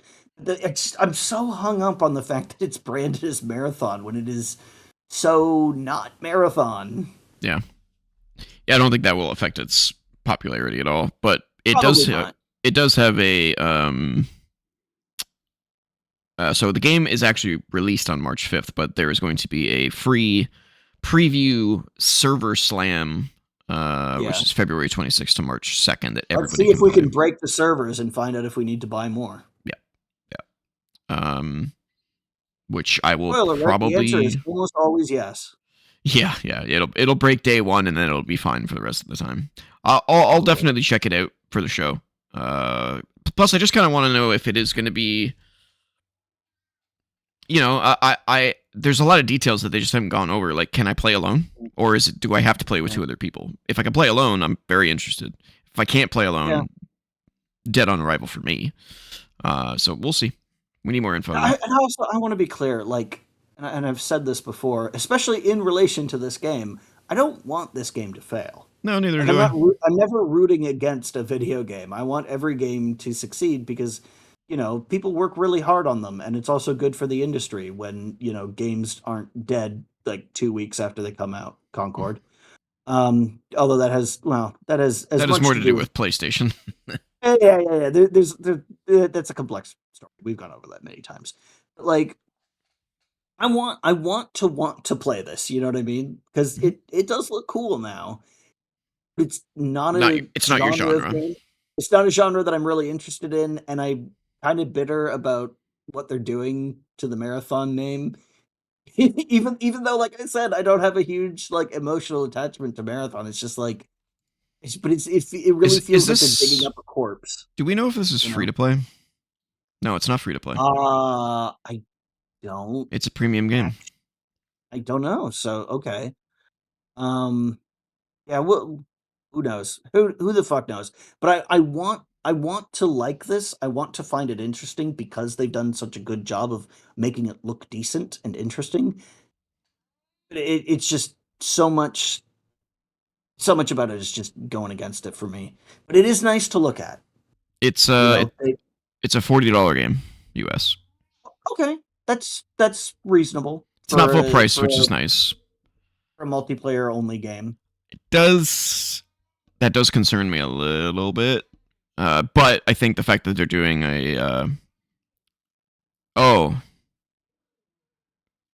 okay, so they're gonna do the server slam, but they're also gonna do a free demo, like a limited time demo, during Steam Next Fest, which will also be free on PlayStation. So, and Game Pass as well. So it seems play it then. Yeah, so they're gonna expose it to as many people as they can, and so it has. Well, you know what? I'll give it a shot. I'm probably not gonna like it. Probably not. I want to because it looks really cool now. I think you'd like Arc Raiders personally. Who knows? Who knows? But I will give it a shot, and then I will have more to say that is like less speculative. Yeah. I mean, well, I'm sure we'll both play it. Maybe we even try it. Well, you'll be playing on a PS5, I guess. Does it have crossplay? Yeah, I'm sure it does. Yeah. Okay, then maybe we can see if we can play it together. Cool. Then we'll find out. Or maybe we'll get bodied like we did with Dungeonborn. That's exactly what happened to me when I first started playing Arc Raiders. So I don't know how I survived that. I just want initial games to be good, man. burst. Yeah, man. I hate how every time I talk about Marathon, it sounds like I hate it and want it to die. I don't. No. I don't. I just want it to not be this. Yep. All right. I don't have any footage of the next one because, again, overexposure. So they showed more of Saros. This time it was like another deep dive showing more of the systems. And I was just like, I don't need to see it. The game comes out in like a month. I don't need it. I skipped that as well. Yeah. It's like, okay. I did hear some things and I was like, no, I don't. La la la la la la. So, it's probably going to be cool. Whatever. The only thing I'm questioning is it going to have co-op? Because they haven't mentioned that at all, whereas the Res Returnal did. So I don't know. It doesn't seem like it's going to have co-op, which kind of sucks. Find out in a month, I guess. Find out in a month. Is it? When does it come out? So yeah, it's April. It's April. It got delayed. That's right. Okay. It's April. So a couple months. At least we have a month. Yep.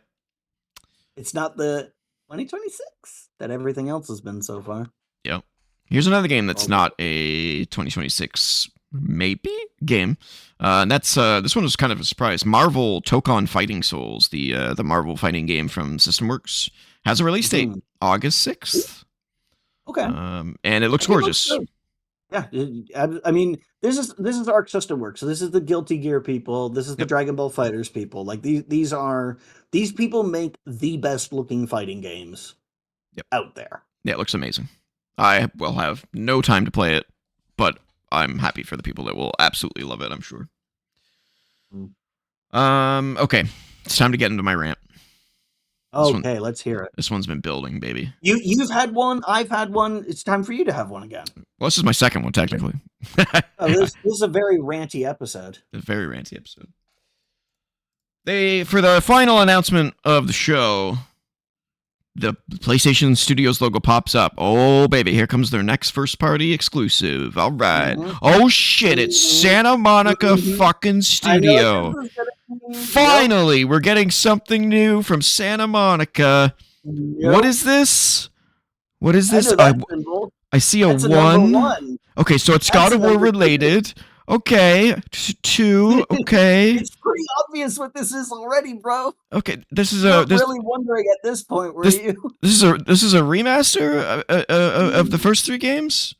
That's cool. We already got it, but that's cool. And then I'm like, why are they hyping it up so much? Okay, yeah, thanks, cool. And this is the point when I went, don't say remake, don't say remake, don't say remake, don't say remake. Fuck you, you stupid assholes. And then I see this motherfucker who's all like, I'm back. Okay, where do I start? Hey man, he's just a voice acting. Yeah, he is. I won't take it out on him. But where do I even fucking start with this bullshit? Where do I even fucking start? Okay, number 1, Santa Monica has done 7 God of War games. Let them do something else, for the love of Christ. No, we need that. We need that Kratos money. Fuck. And then, here's the other thing. It's the whole trilogy's being remade. Is this one game, all 3 mushed into one?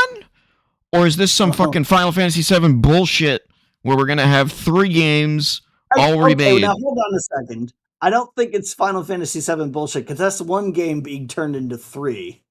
But These were like, 3 games originally. but It's like, I fine for don't. them to be 3 games separately. But I want them to do something else. And if it's going to be 3 separate games, these guys are going to be It's making gonna be God a of War while. fucking remakes for It's like gonna be a 2 while. decades.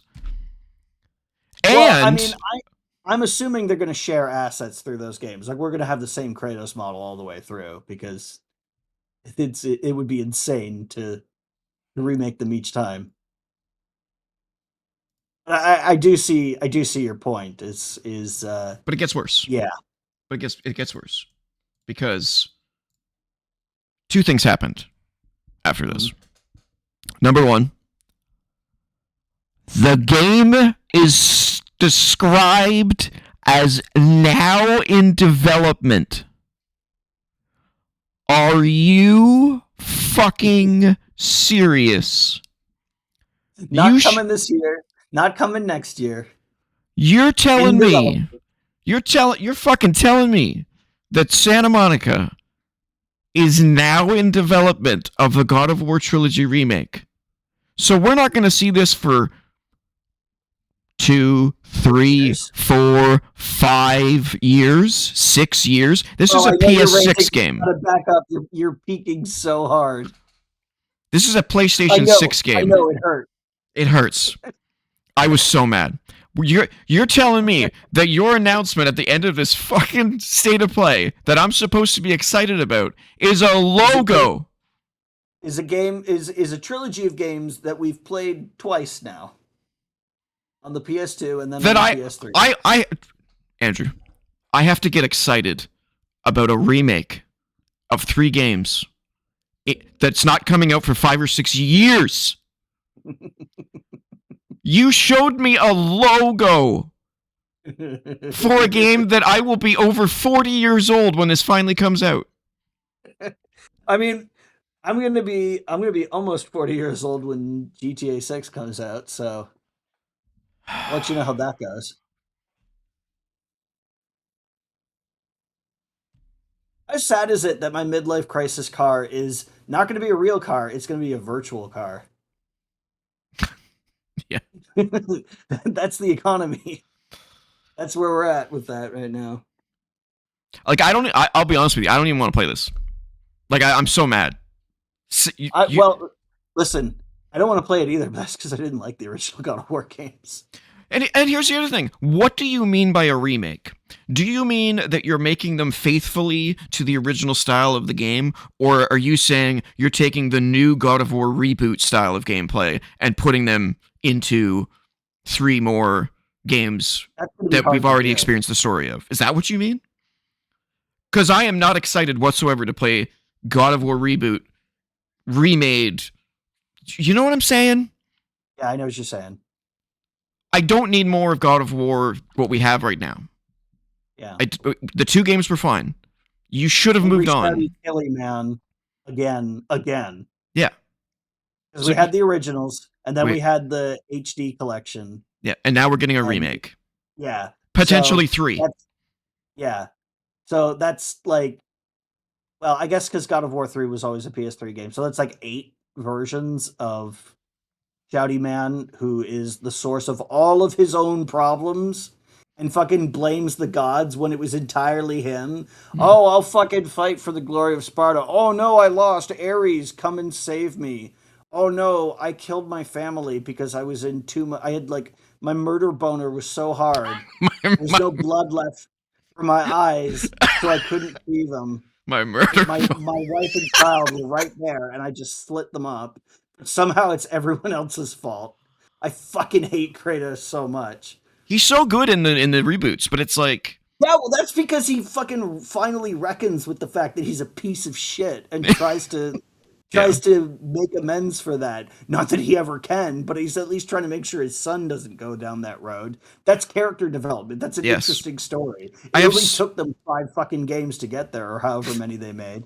Because there's like 4. The PSP games as well. Oh, well, if you count the PSP games, then like 7. God, fucking so many of those.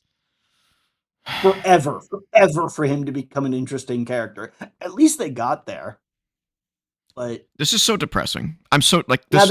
Now they're going back to the shitty era of God of War. I will say the gameplay in those games was fine. but like I can get that in a lot of places without a main character who doesn't make me want to pull my fucking hair out. That's the thing, man. Whether this is a true remake, like with Like a Snake Eater Delta remake or whatever. yeah, if this is a Snake Eater a Delta remake or a remake in the style of the new God of War games, either way, I couldn't give two shits because I've got enough of both.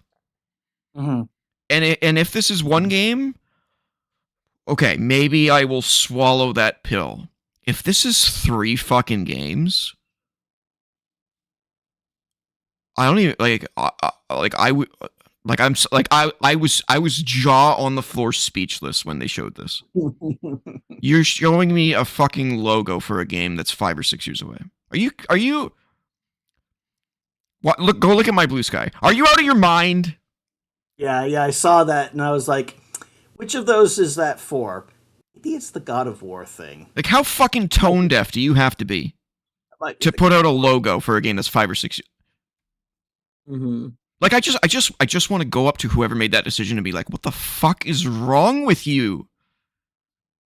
What is wrong with you?" Okay, I will play devil's advocate because that's what I do. Devil's advocate. It's possible, however unlikely, that there is another game in development because we know that Cory Barlog was working on something that wasn't God of War Ragnarok. We know that. It clearly wasn't this. Because if it's now in development, Cory Barlog's been doing nothing for 5 years. So it's not this. So the question is what he was working on that game that got canceled? Or is he still working on something else and this is like a tide over? Or maybe there's some maybe his game is coming between now and the time this hits. Maybe that's what it is. That is my God, in my gut, I am hoping that is that is the case. Because if it's not, what the fuck, man? And then it gets worse. It gets worse. And okay, it gets worse because then they're like, "Oh yeah, we have this other game, and it's a 2D." God of War game, and I'm like, okay, and then I see it. Wait for it.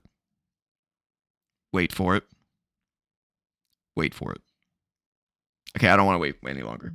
Just show me some gameplay. This looks like ass to me. I don't know. People are excited about this, and I think the fact that it was shadow dropped is completely blinding them to this game looks ugly. Am I the only one who thinks this game looks ugly? If you didn't tell me that this is a God of War game, I'd have no fucking idea. I'd say it was just some random indie game. What about this looks like God of War?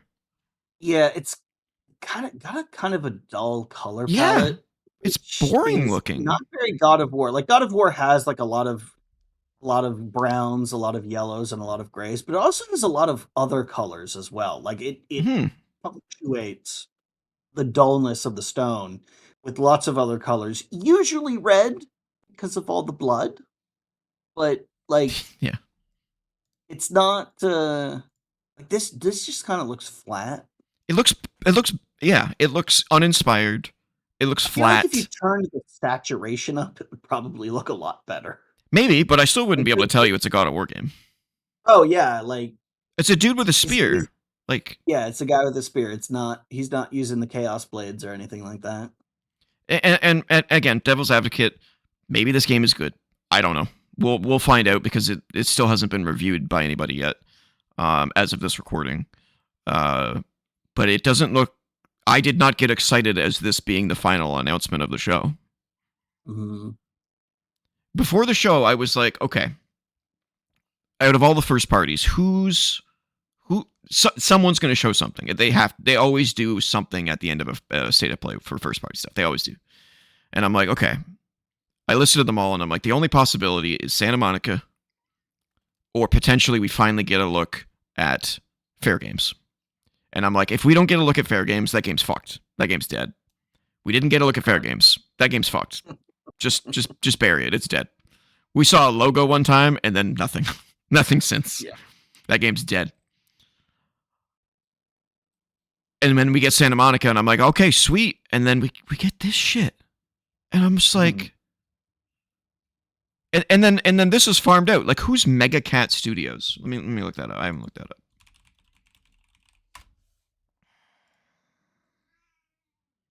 Studio out of Pittsburgh.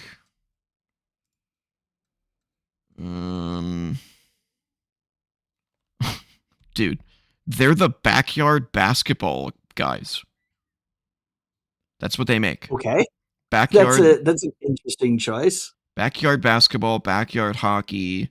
They made the Angry Video Game Nerd 8-bit game. Oh, okay. They That makes more sense. WrestleQuest, and then a whole bunch of games I've never heard of before that. Like, literally nothing.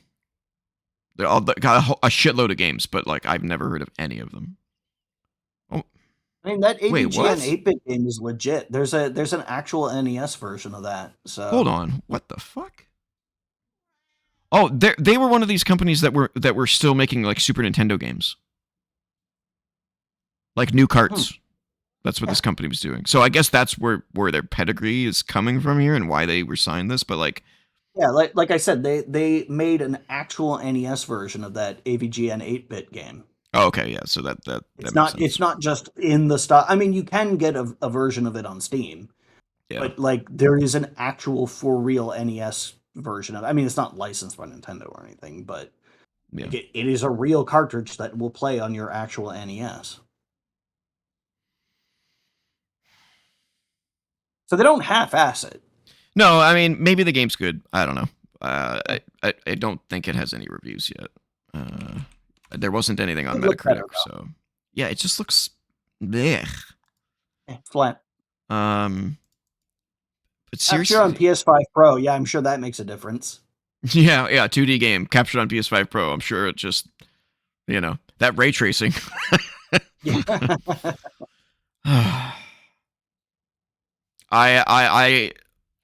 There have been many Sony PlayStation fuck ups this generation. There have been many Sony PlayStation fuck ups in general. Yeah, but remember all those ad campaigns they did for the PSP that were fucking dog shit? Oh yeah, they were terrible. Like let's fucking spray paint PSPs on the walls of a building. Oh, we didn't get permission from the building owners. Yeah, I remember that. Fuck. But to have a generation like they did with PS4, where they just fucking killed it, killed it, and late PS3, and then we get to PS5 and just like, I don't know what happened to this company, man. But like, guys, we got a logo. We got a logo for a game that's in the early stages of development. 3 games. Potentially 3 games. I mean, even if they're bundled together, they're 3 games. Yeah. No, well, my thought process is if it's a remake, they're going to merge all 3 stories into one cohesive game. Yeah, but that's 3 games worth of content they have to 3 do games that worth. With. Yeah. I mean, because it's a remake, they could just like eliminate a shitload of stuff and just make it like, Yeah, I don't think they'll do more that. cohesive. I don't know, man. I don't even care, honestly. I feel so sorry for the people at Santa Monica that they have to work on this shit. I can't. If I'm happy for them if they're passionate about it, but like I don't understand how you could be passionate about. I mean, they're gainfully employed. Yeah. More than you can say for a bunch of people in the industry. So there's always for that. sure. Trying to find the silver lining here. For sure. If Cory Barlog, his game got canceled and he got moved to this, that would be upsetting. You're wasting his talent on a.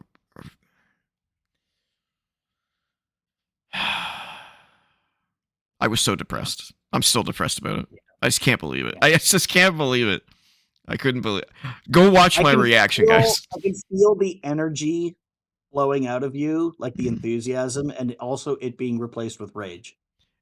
And keep in mind, I am a PlayStation fan. Yep. Okay.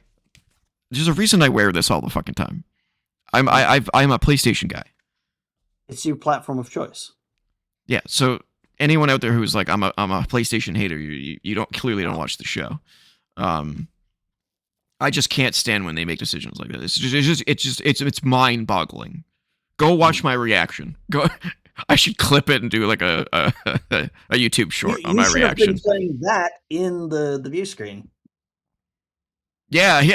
Just you will see my jaw just hit the floor. It's amazing. I was speechless. I couldn't close the stream because I was just like, did I seriously just see a fucking logo? The last time this happened was Metroid Prime 4. Yeah. Look what happened when they did that. They showed a logo, they said now in development, and then we didn't see it for 6 years. Yep. So anyone out there who's like excited about this, check your shit. Yeah, it's out now, 6 years later. It's fine. I want to hear someone who's excited about this and have them explain to me what excites you about a logo that's probably for God of War again. To play God of War again in 6 years from now. Are you shitting me? I'm still in shock, dude. I can't get over it. It's absurd. It's absolutely absurd. I will offer to you my one and only thought on this. Okay. Is that maybe because Sony is committing so much to releasing stuff on PC, they were like, let's put the God of War trilogy out on PC.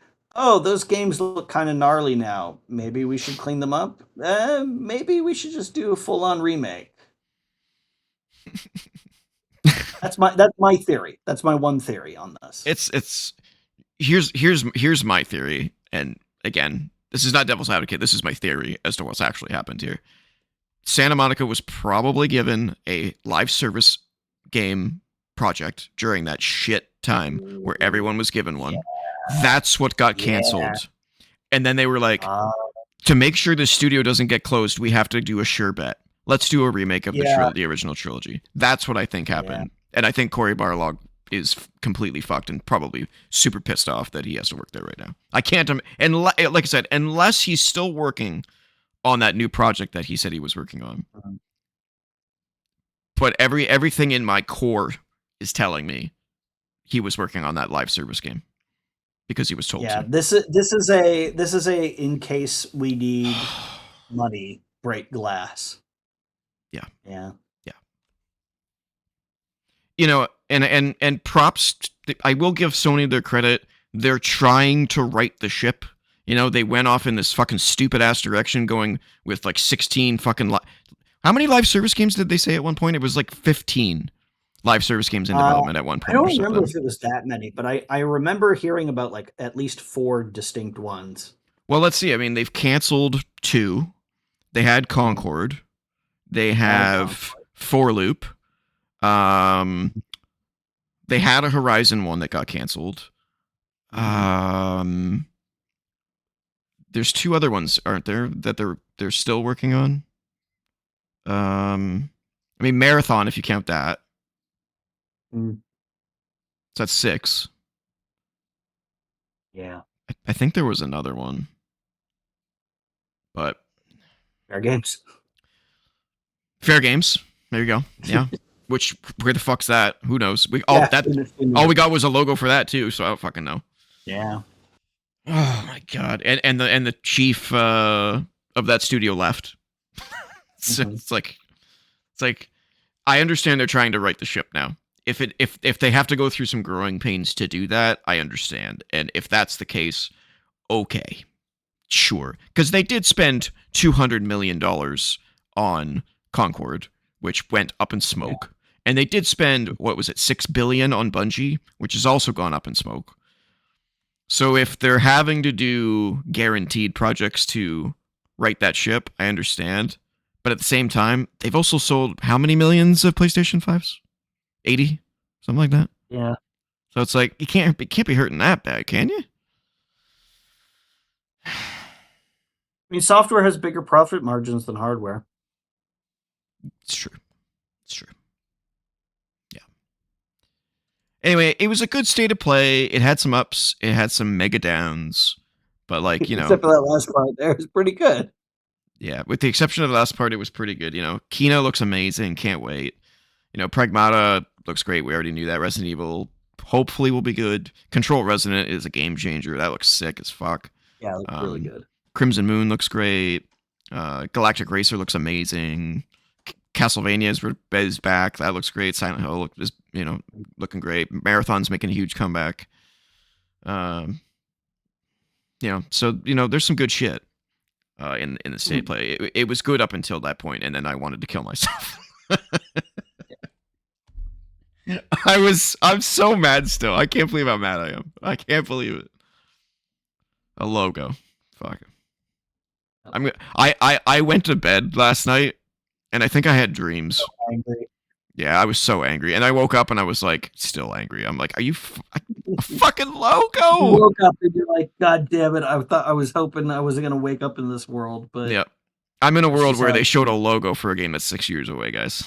Yeah. Remember when they showed 3 logos for 3 Duke Nukem games, and only one of them came out, and it was dog shit? Remember Elder Scrolls 6? Yeah. The game that still is not probably in development. God. Guy, okay.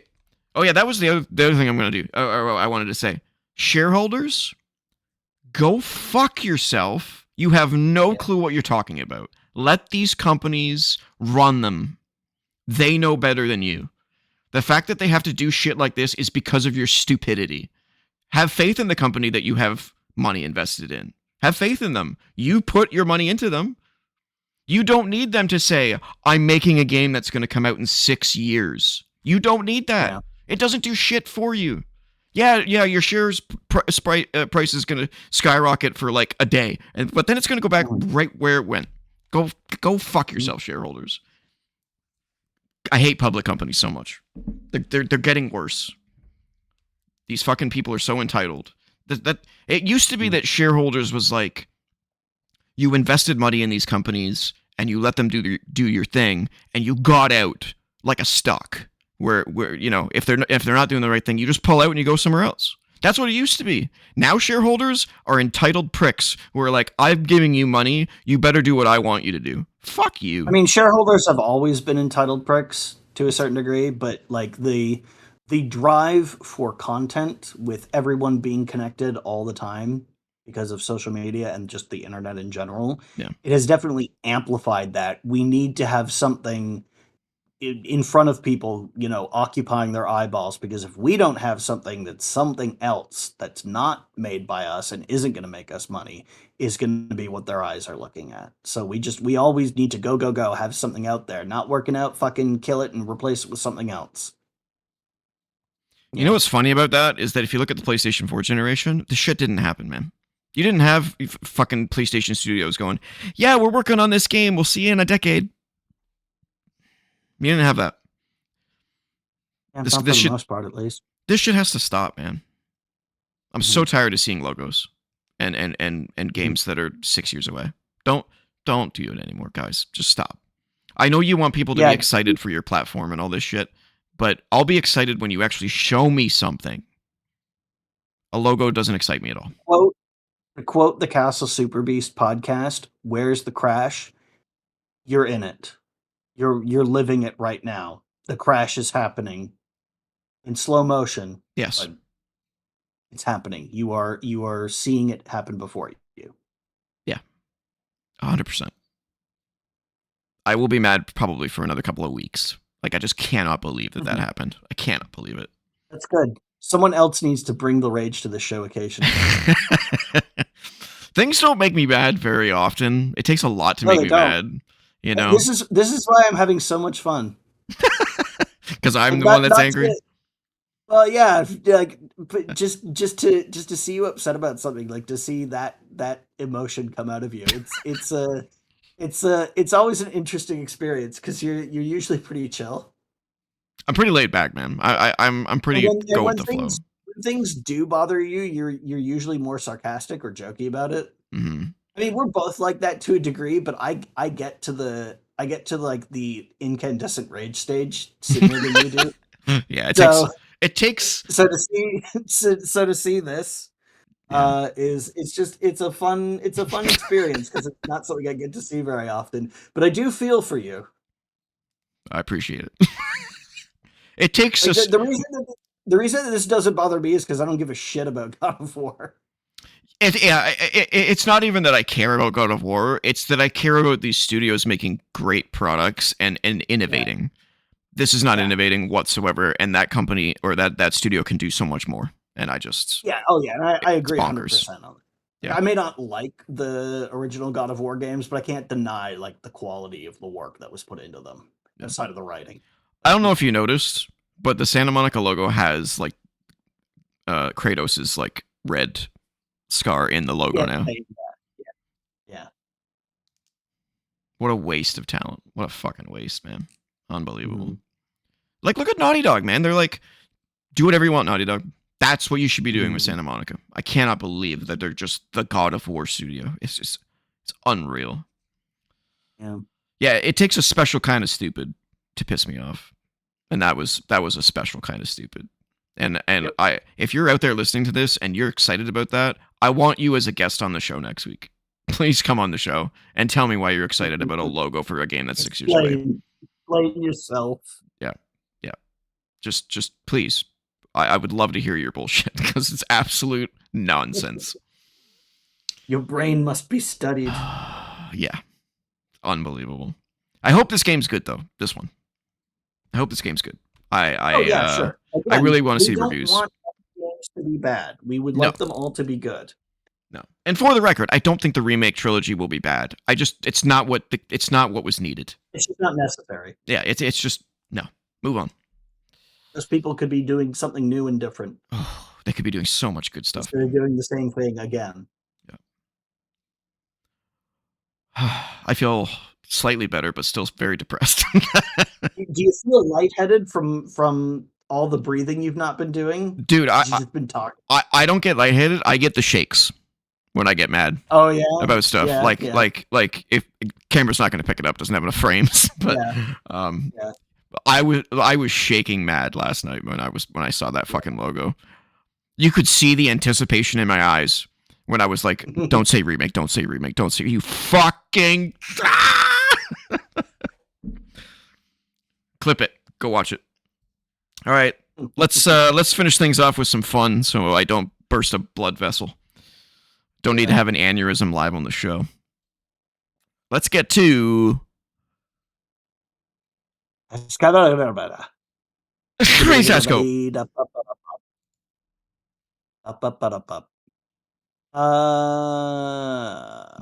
I would say Fury, but we've already had that.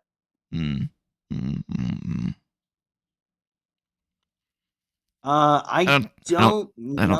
I don't think it's Splatoon. I'll guess it just in case. Yeah, just might as well. No. 82%. This looks very much like a Nintendo game. Fuck, this looks familiar. What is with the weird perspective? I thought it was a Mario game, but it looks weird. It looks like, it kind of looks like what if they did Earthbound, but in 3D.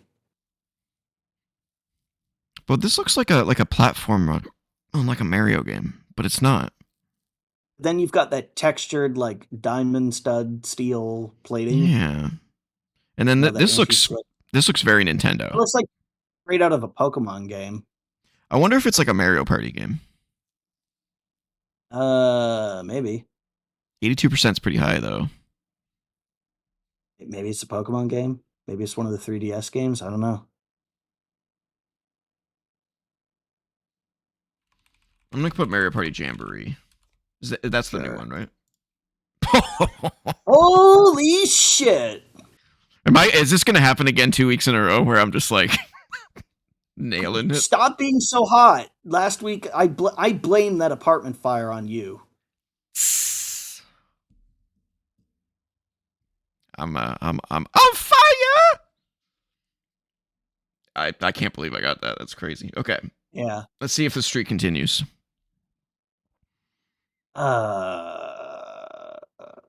That's some kind of UI, and I don't recognize it. No. Is it weird if I say I'm getting Dreamcast vibes off this? I have no idea why. Like Choo Choo Rocket, maybe? Yeah. Something like that. Let's do Choo Choo Rocket. If I swear to fuck God, if it's Choo Choo Rocket. There's no way. I think It it's better too high not be. res for the last game. What if what's the remake? No, okay. It's not rated.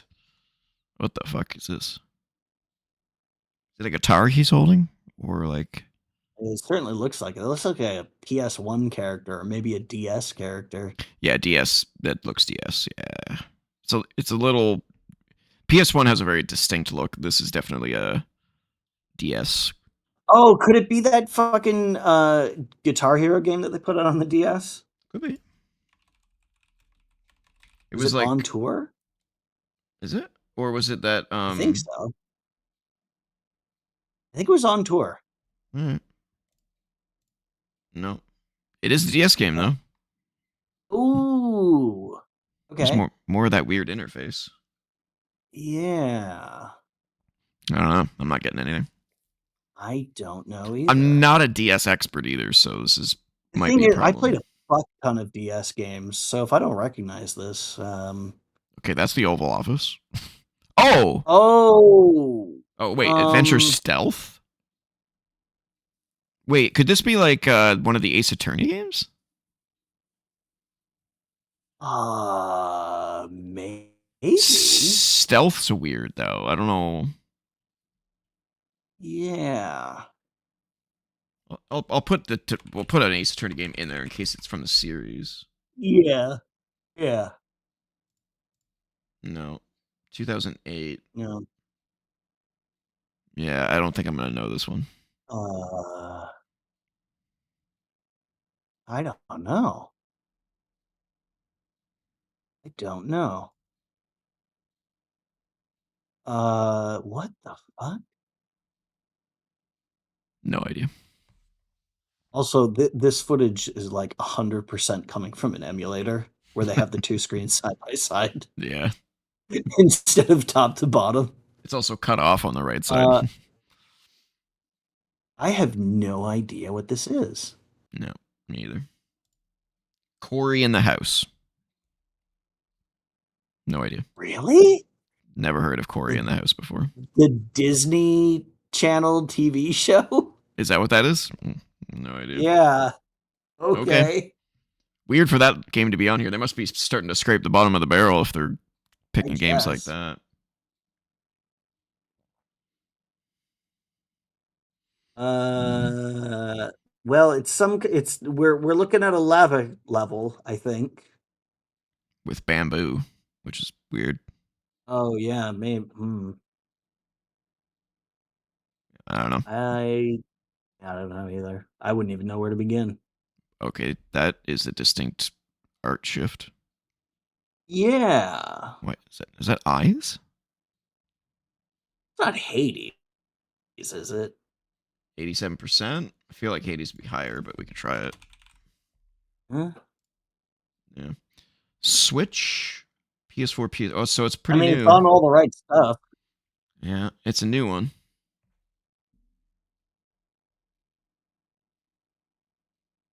I don't know. Looks like it's. I assume it's a side scroller of some kind. But I'm not getting Maybe it's anything. Silk Song. Yeah, yeah, not with that kind of technology. Yeah, I don't know. I'm not getting anything. It looks pretty though. That's not helpful at all. Okay, so some kind of machine half covered in a cloth? Yeah, no idea. I don't know. Oh, it's Shinobi. Oh yeah. That I kind of game. still need to play the full version of that. Me too. It looks so good. The demo was great. The Go demo play. was awesome. Oh, you played the demo. Good. Yeah. Yeah, it's on my list. Still on my list. Yeah. Ooh, some rough textures there. Hmm. Looks like maybe PS2 era, Dreamcast. I think it's probably a little bit better than that. You think it's PS3? Could be. Maybe. I'm not getting anything though. I mean, it's a fucking couch. That Bloom is definitely more 360. than just PS2. Yeah. but I don't know what it is. 84, not bad. 84%. That's pretty damn good. Oh. This looks very familiar. It was, Wait, is that Fallout New Vegas? maybe? Nice. Hey, I recognize that stat machine. Oh, yeah. Good call. Yeah. Good call. Yeah. Cool. God, I Good wish call. that game wasn't buggy as fuck. Yeah. Um, not getting anything. Yeah, I got nothing for this, though it kind of looks like something I might know. Just stylistically. Oh, fucking thanks. 64% 64. though. Mm, That's a telltale mm. sign. I mean, we got a lantern. That's all I got from this. Oh my god, that lantern, that will be the answer to all our problems. Yeah, I'm not getting anything. PS2, GameCube, Xbox. Okay. So it looks like there's some wings here. See the wings? They look like fairy Could wings almost. this be cell damage? Oh, never played it. Do it though. No. Platform action adventure. We got some UI there. Got a score multiplier. Some sort of ice attack or something. Got nothing. Yeah, oh, it's definitely not Beautiful Joe because that didn't come out on the Xbox. I bet it would have looked nice though. Hmm. Oh, well, it's a Spyro game. Oh, Spyro. Okay. It's not Spyro 1. Season of Fire Season of Fire, is that what you said? or Enter the Dragonfly? I think Season of Fire was a GBA game. Try Enter the Dragonfly. No. Ah, shit. One Oh no. guess. It's Oh definitely not an no. older. It's a PlayStation 2 one, I think, because Yeah. those visuals are pretty good. I have no idea, Well, dude. yeah, they said it was PS2 games with Xbox. Maybe. Oh God, is A Hero's Tale the one with Elijah Wood? I don't know. I only played the first three, so I couldn't tell you. Okay, try A Hero's Tale, I guess. Yay! Hey. Yeah, I only played the first three. After that, I was like, Yeah, same here. I Well, had my. I played. There were like two or three with the more serious story and Elijah Wood playing Spyro, and I played one of those, and I was like, okay, but Mm, mm, mm. yeah, I don't know what this is. Me either. It's a rock and some tiles.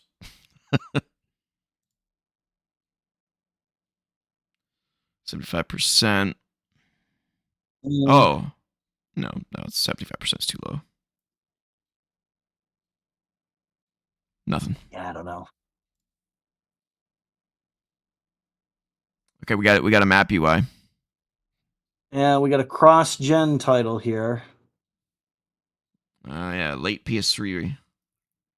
Hmm. Not What? nearly as many of those as there are PS3 or PS4 to Yeah, PS5. that's exactly what I was going to say. So it had to be like right at the end of PS3 as PS4 was launching. That map looks Yeah, familiar. the only thing I can think of is like MGS5, but I don't remember anything in MGS5 looking this good. Or looking like this, I And should there say. wasn't MGS5 look. yeah, and there wasn't houses like this Yeah. or a bar or whatever this is. Could this be like a Rainbow Six? Was there a Rainbow Six? No, there wasn't any Rainbow Six games that Not that I generation. know of. Yeah, definitely not cross gen. That map looks so familiar though. Horror survival. Is this Left 4 Dead? No. No, no. Look at that map looks so familiar though. Ooh, but I don't know. Oh, I wonder if this is maybe that one of those stupid Resident Evil multiplayer games, Oh, oh God. like Umbrella Um, Corps or Resistance or. oh God. You could try Umbrella Corps. Yeah, it might be. God. Nope, but it is Resident Evil, so it's got to be It is Resident Resistance. Evil. Is that the other one? Oh I guess. I don't know. no, it's not. What was the other one? There was Oh three well, it's not multiplayer Operation ones. Raccoon. It's not Operation Raccoon City because that was way earlier than 2015. Umbrella Chronicles? Maybe that's what it is. No, that's the light gun game. Oh, Outbreak. No, Survivor. Outbreak was a no. It's not Survivor. Darkside is also a light gun game. Hold on. Go back up. Go back up. Slowly, slowly. Oh, Reverse. What's Reverse. Reverse? Yeah. Yeah, is that it? No. What? No. Oh! This is Revelations 2. It had co-op? I don't know if it had co-op, but that's Claire Redfield, and she was in Revelations 2. Oh, that doesn't mean anything. No. It's Revelations 2. It's Revelations 2. Whew. Man, Told you. apparently it had co-op. That's weird. A 3DS game that had co-op? No, Revelations 2 wasn't a 3DS game. Revelations 1 was. So what was what happened to Revelations 2? Where'd that go? That went to console, and it was episodic. Wow, I had no idea about that. Yeah, they Interesting. did a console remake of Revelations, and I think it did way better there. So then they just made Revelations 2 for consoles from the beginning. Huh, I might have to go play that. Why didn't I know about this game? I've played Revelations. It's fine. It's fine. Revelations 2? I've never played Revelations 2, but I played Okay. Revelations 1. This looks ugly. A game that has a spelling mistake on the spine in the 3DS version. Oh, Jesus. They spelt it Revelations. You're fired. And like with all the logo styling and everything, so somebody didn't fucking spot that while they were ass deep in Photoshop, making it look all like chipped away and shit. How do you fuck that up? Same way you fuck it up by putting an IGN logo on your box art. Your box art. Fucking idiots. I mean that logo, that watermark was a little bit harder to see, and it was probably just pulled by some intern. Like, this is a graphic designer who's spending hours looking at this logo. But how as an intern are you responsible for the cover art of the game and you pull it from No, you're just responsible for getting like the assets. It's like, hey, Coffee Boy, we need a the coffee Okami. boy? Yeah, whatever. If We you need the need an intern to fucking. get you a file on a computer, I don't know, man. I mean, You're maybe they couldn't find the file. Maybe that's why they had to go online to find it.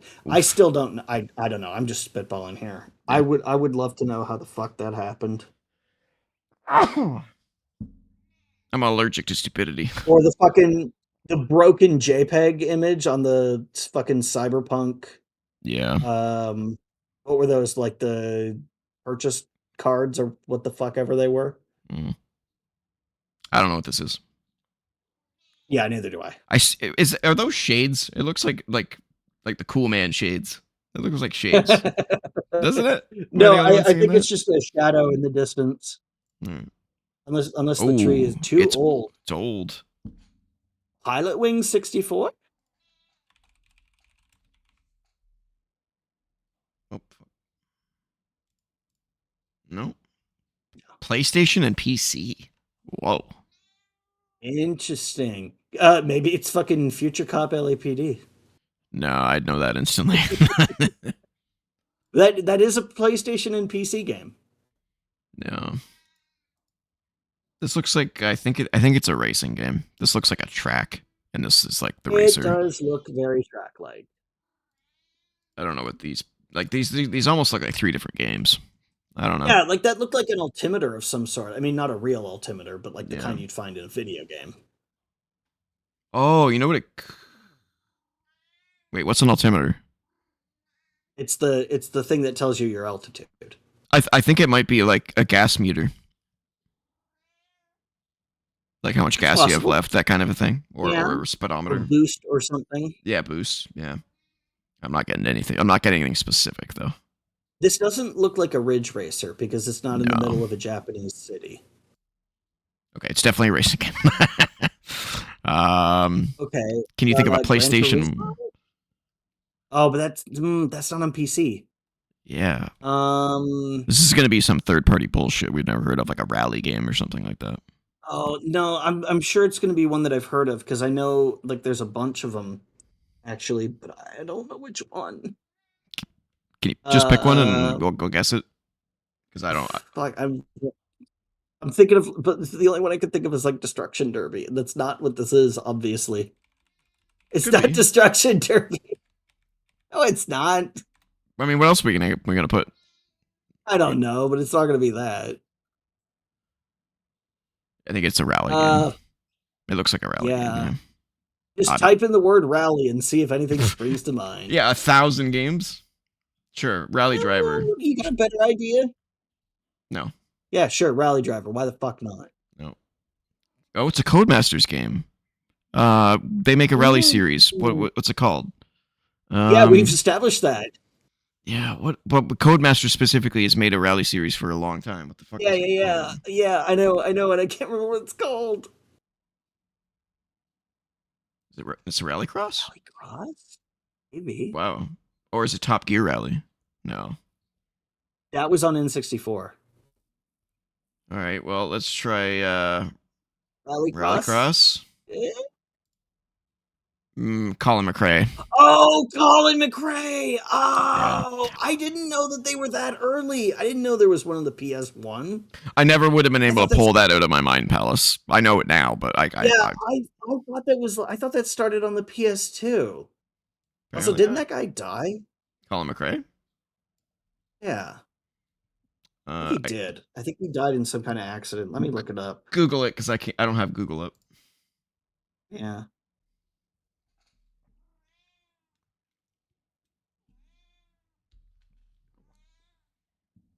Yeah. Looks. Oh, hold on. No, take me to the Wikipedia page, you fuck. Oh God, he died a long time ago. I didn't think What? it was that long ago. He died in 2007. Oh wow. Okay. All right. I don't know what this is. I feel like I would know it pretty quickly though. Oh yeah, I don't know. Oops. 89% though. Is that a flaming turd? What is that?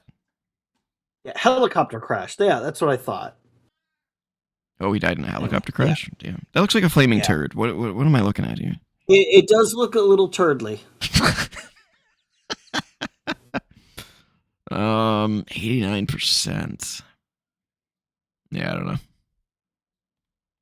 I'm trying to. I'm not even really sure what I'm looking at right now. Like, are we really high up and things are falling, or is it like shooting across the sky?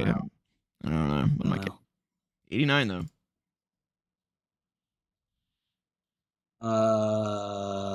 What am I looking at now?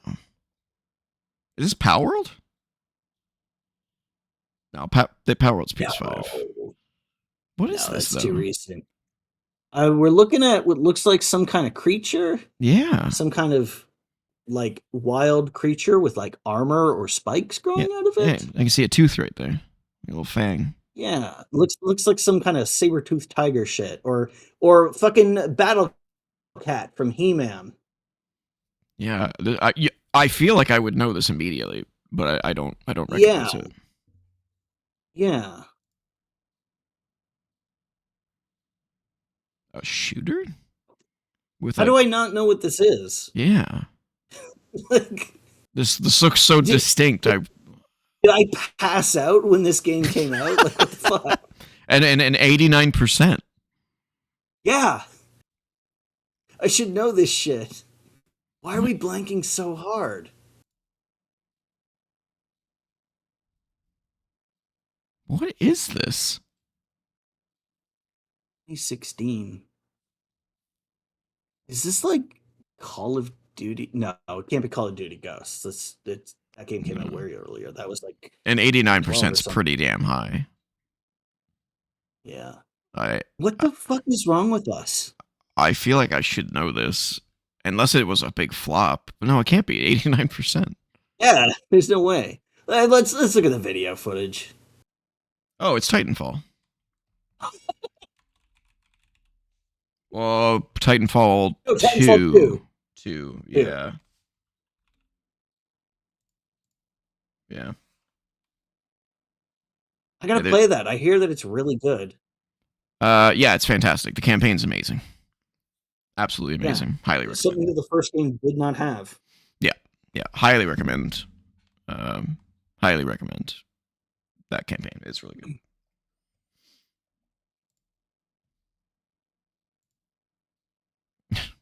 Oh, fuck off. Yeah, I'm skipping. Skies of Arcadia. 87%. It looks. It's not Skies of Arcadia. No, it's not. It's PS3 gen, I would say, maybe. Yeah, looks like it. But I don't know what it is, Um, though. Like, not getting anything. mm, hmm. Yeah, neither am I. PC exclusive. Oh God. Um,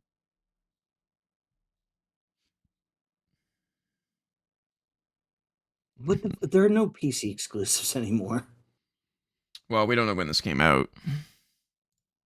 Yeah. I mean, back then there were Yeah, still. it could be So, older. It does look pretty good, though. Like, it doesn't look like ancient. And it does have a Metacritic yeah. score. Exploration, Oh, horror-ish fuck off! adventure. Another one of these, like, Oh, is this Subnautica? I think this is submit. Subnautica. Go for it.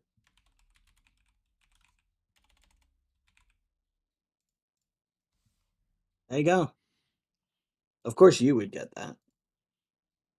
I don't recognize this screenshot at all from Subnautica. Mm.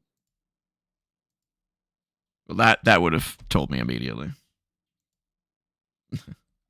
Oh well, that yeah. Even I would have gotten that.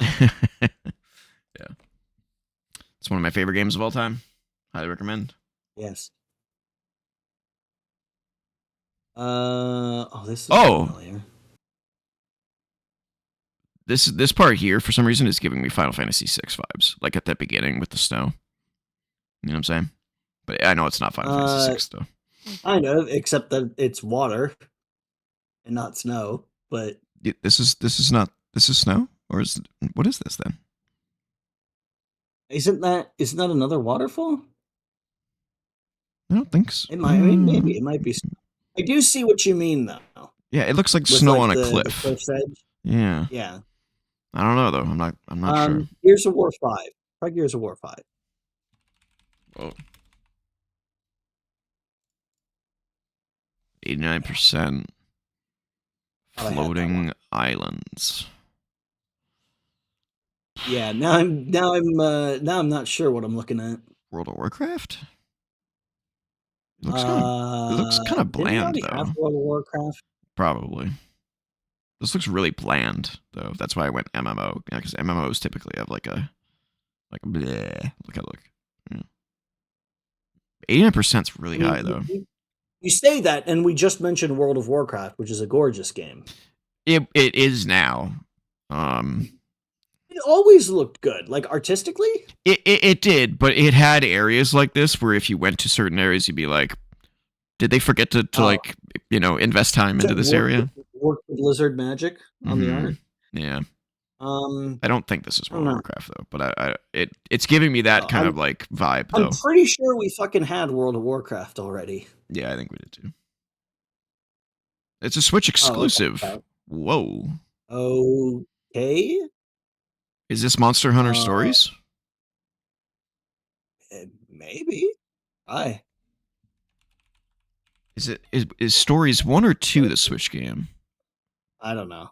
I don't fucking know. I can't keep track of all. We've got like 4 guesses. No, Okay, well, it's an action JRPG. Oh, Xenoblade? yeah, I was gonna say, is this Xenoblade 3? Yep. Hey, Good ship. why does it look so flat? Yeah. Like the first one is a fucking Wii game, and it looks more colorful than this. I've Yeah. never played that. I've always wanted to, but I've played. I have one of them. Xenoblade. I thought I did. I don't know. I thought I did. I'm looking at my Wii games and my Wii U games. I could have sworn I had one. Maybe I It's a sold it. mystery. That's weird. Huh. Could have sworn I had one. Oh, fuck off. Oh. That's Voyager. I think this is Elite Force. It is Voyager, isn't it? Oh, it's not. Oh my god, that. You can't tell me that's not Voyager. That's a reference that somebody put in then. That's so funny. That's somebody sneaking in an Easter egg. 90%. What is this? I don't know what this is then. This is some indie game. It might be Psychonauts, because that character design on that is like very psycho. Oh, it might be Psychonauts. No? PC Wii exclusive? What? Oh, fuck. It's gonna be some shovelware shit? Oh, it can't be. It had a 90%. Yeah, 90? I need more than some text that says that, but that's probably okay. We're all in it together. I have no idea. I have no fucking idea what this is. World of Goo? What is this? That's... No. Oh, yeah. World of Goo? Okay, try it out. So I think it came out on PC eventually, right? It was a PC game originally. Wow, I thought that came out elsewhere. Weird. I thought for sure that came out on like everything. Okay. Maybe not after. Sure. Maybe not before 2022 when this was posted. Maybe it came out after that. Maybe.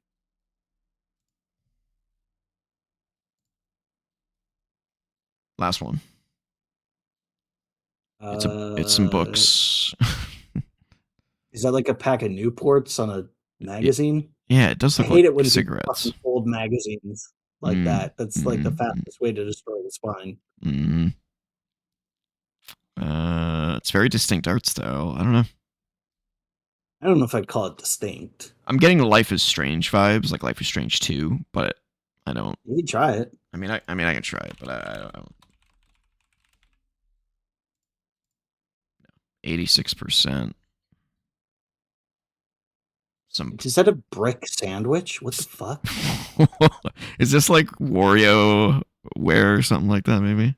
Is that I Am Bread? Is that what I'm looking at here? No, a game where you play as bread. I mean, we can try it, but because I got nothing else. But I don't think so. It had a different art style. No, I think the bread is too wide. PC exclusive. No idea. The fuck? There's some triangular ass horses. Just made up of triangles. I don't know. What the okay, so it's some kind of weird horse game, clearly. Let's see if it's just called Horses. Horses 3D. No, not likely. Why not though? Sure. What is this game? What is this? I don't think I've I don't think I've heard of this one. I've never played it, whatever it is. Pretty sure I'd remember the fucking the midnight gathering of horses. That's another giant horse there. That symbol. Yep. Yeah, I have Equus no idea. Oils. Is that what that says? Yeah. It's some kind of horse themed game. Yeah. I don't fucking know what it is. Oh, Kentucky Route Zero. I've heard of that game. Oh, okay. I know nothing about that game except its name. Me too. All right. Yes, it's about horses. Apparently, and a route or a route. Well, zero routes. Zero. Yeah. All right, ladies and gentlemen, that is Press Pause the Gaming Podcast, episode 80. That was a long one, 3.5 hours. Yeah. I think all of our watchers dipped out one by one as it gets later. If you want to follow me on the socials, I'm at TJ-Leo on BlueSky. And I'm at Ninjas on BlueSky. I don't remember anything anymore. Like, comment, subscribe, ring the bell for notifications. Email us at codopt.podcast@gmail.com. Patreon.com/co-op entertainment if you want to throw us one crisp George W. the original George W. And get back to gaming. And join the Co-op Club Discord community server. Join the Co-op Club Discord, yes. Almost had it all there. Oh, well, you did pretty good. I liked. I might have to adapt that. Throw us a crisp George W. It doesn't have to be a crisp one. You can get one that went through the wash. We don't care. Is it a George W? Oh yeah. Yeah, George Washington's on the $1 bill. Right. Not to be confused with a George B. Yeah, that's what I mean. The original George W. Oh, I'm delirious. Until next time, get back to gaming. Bye-bye.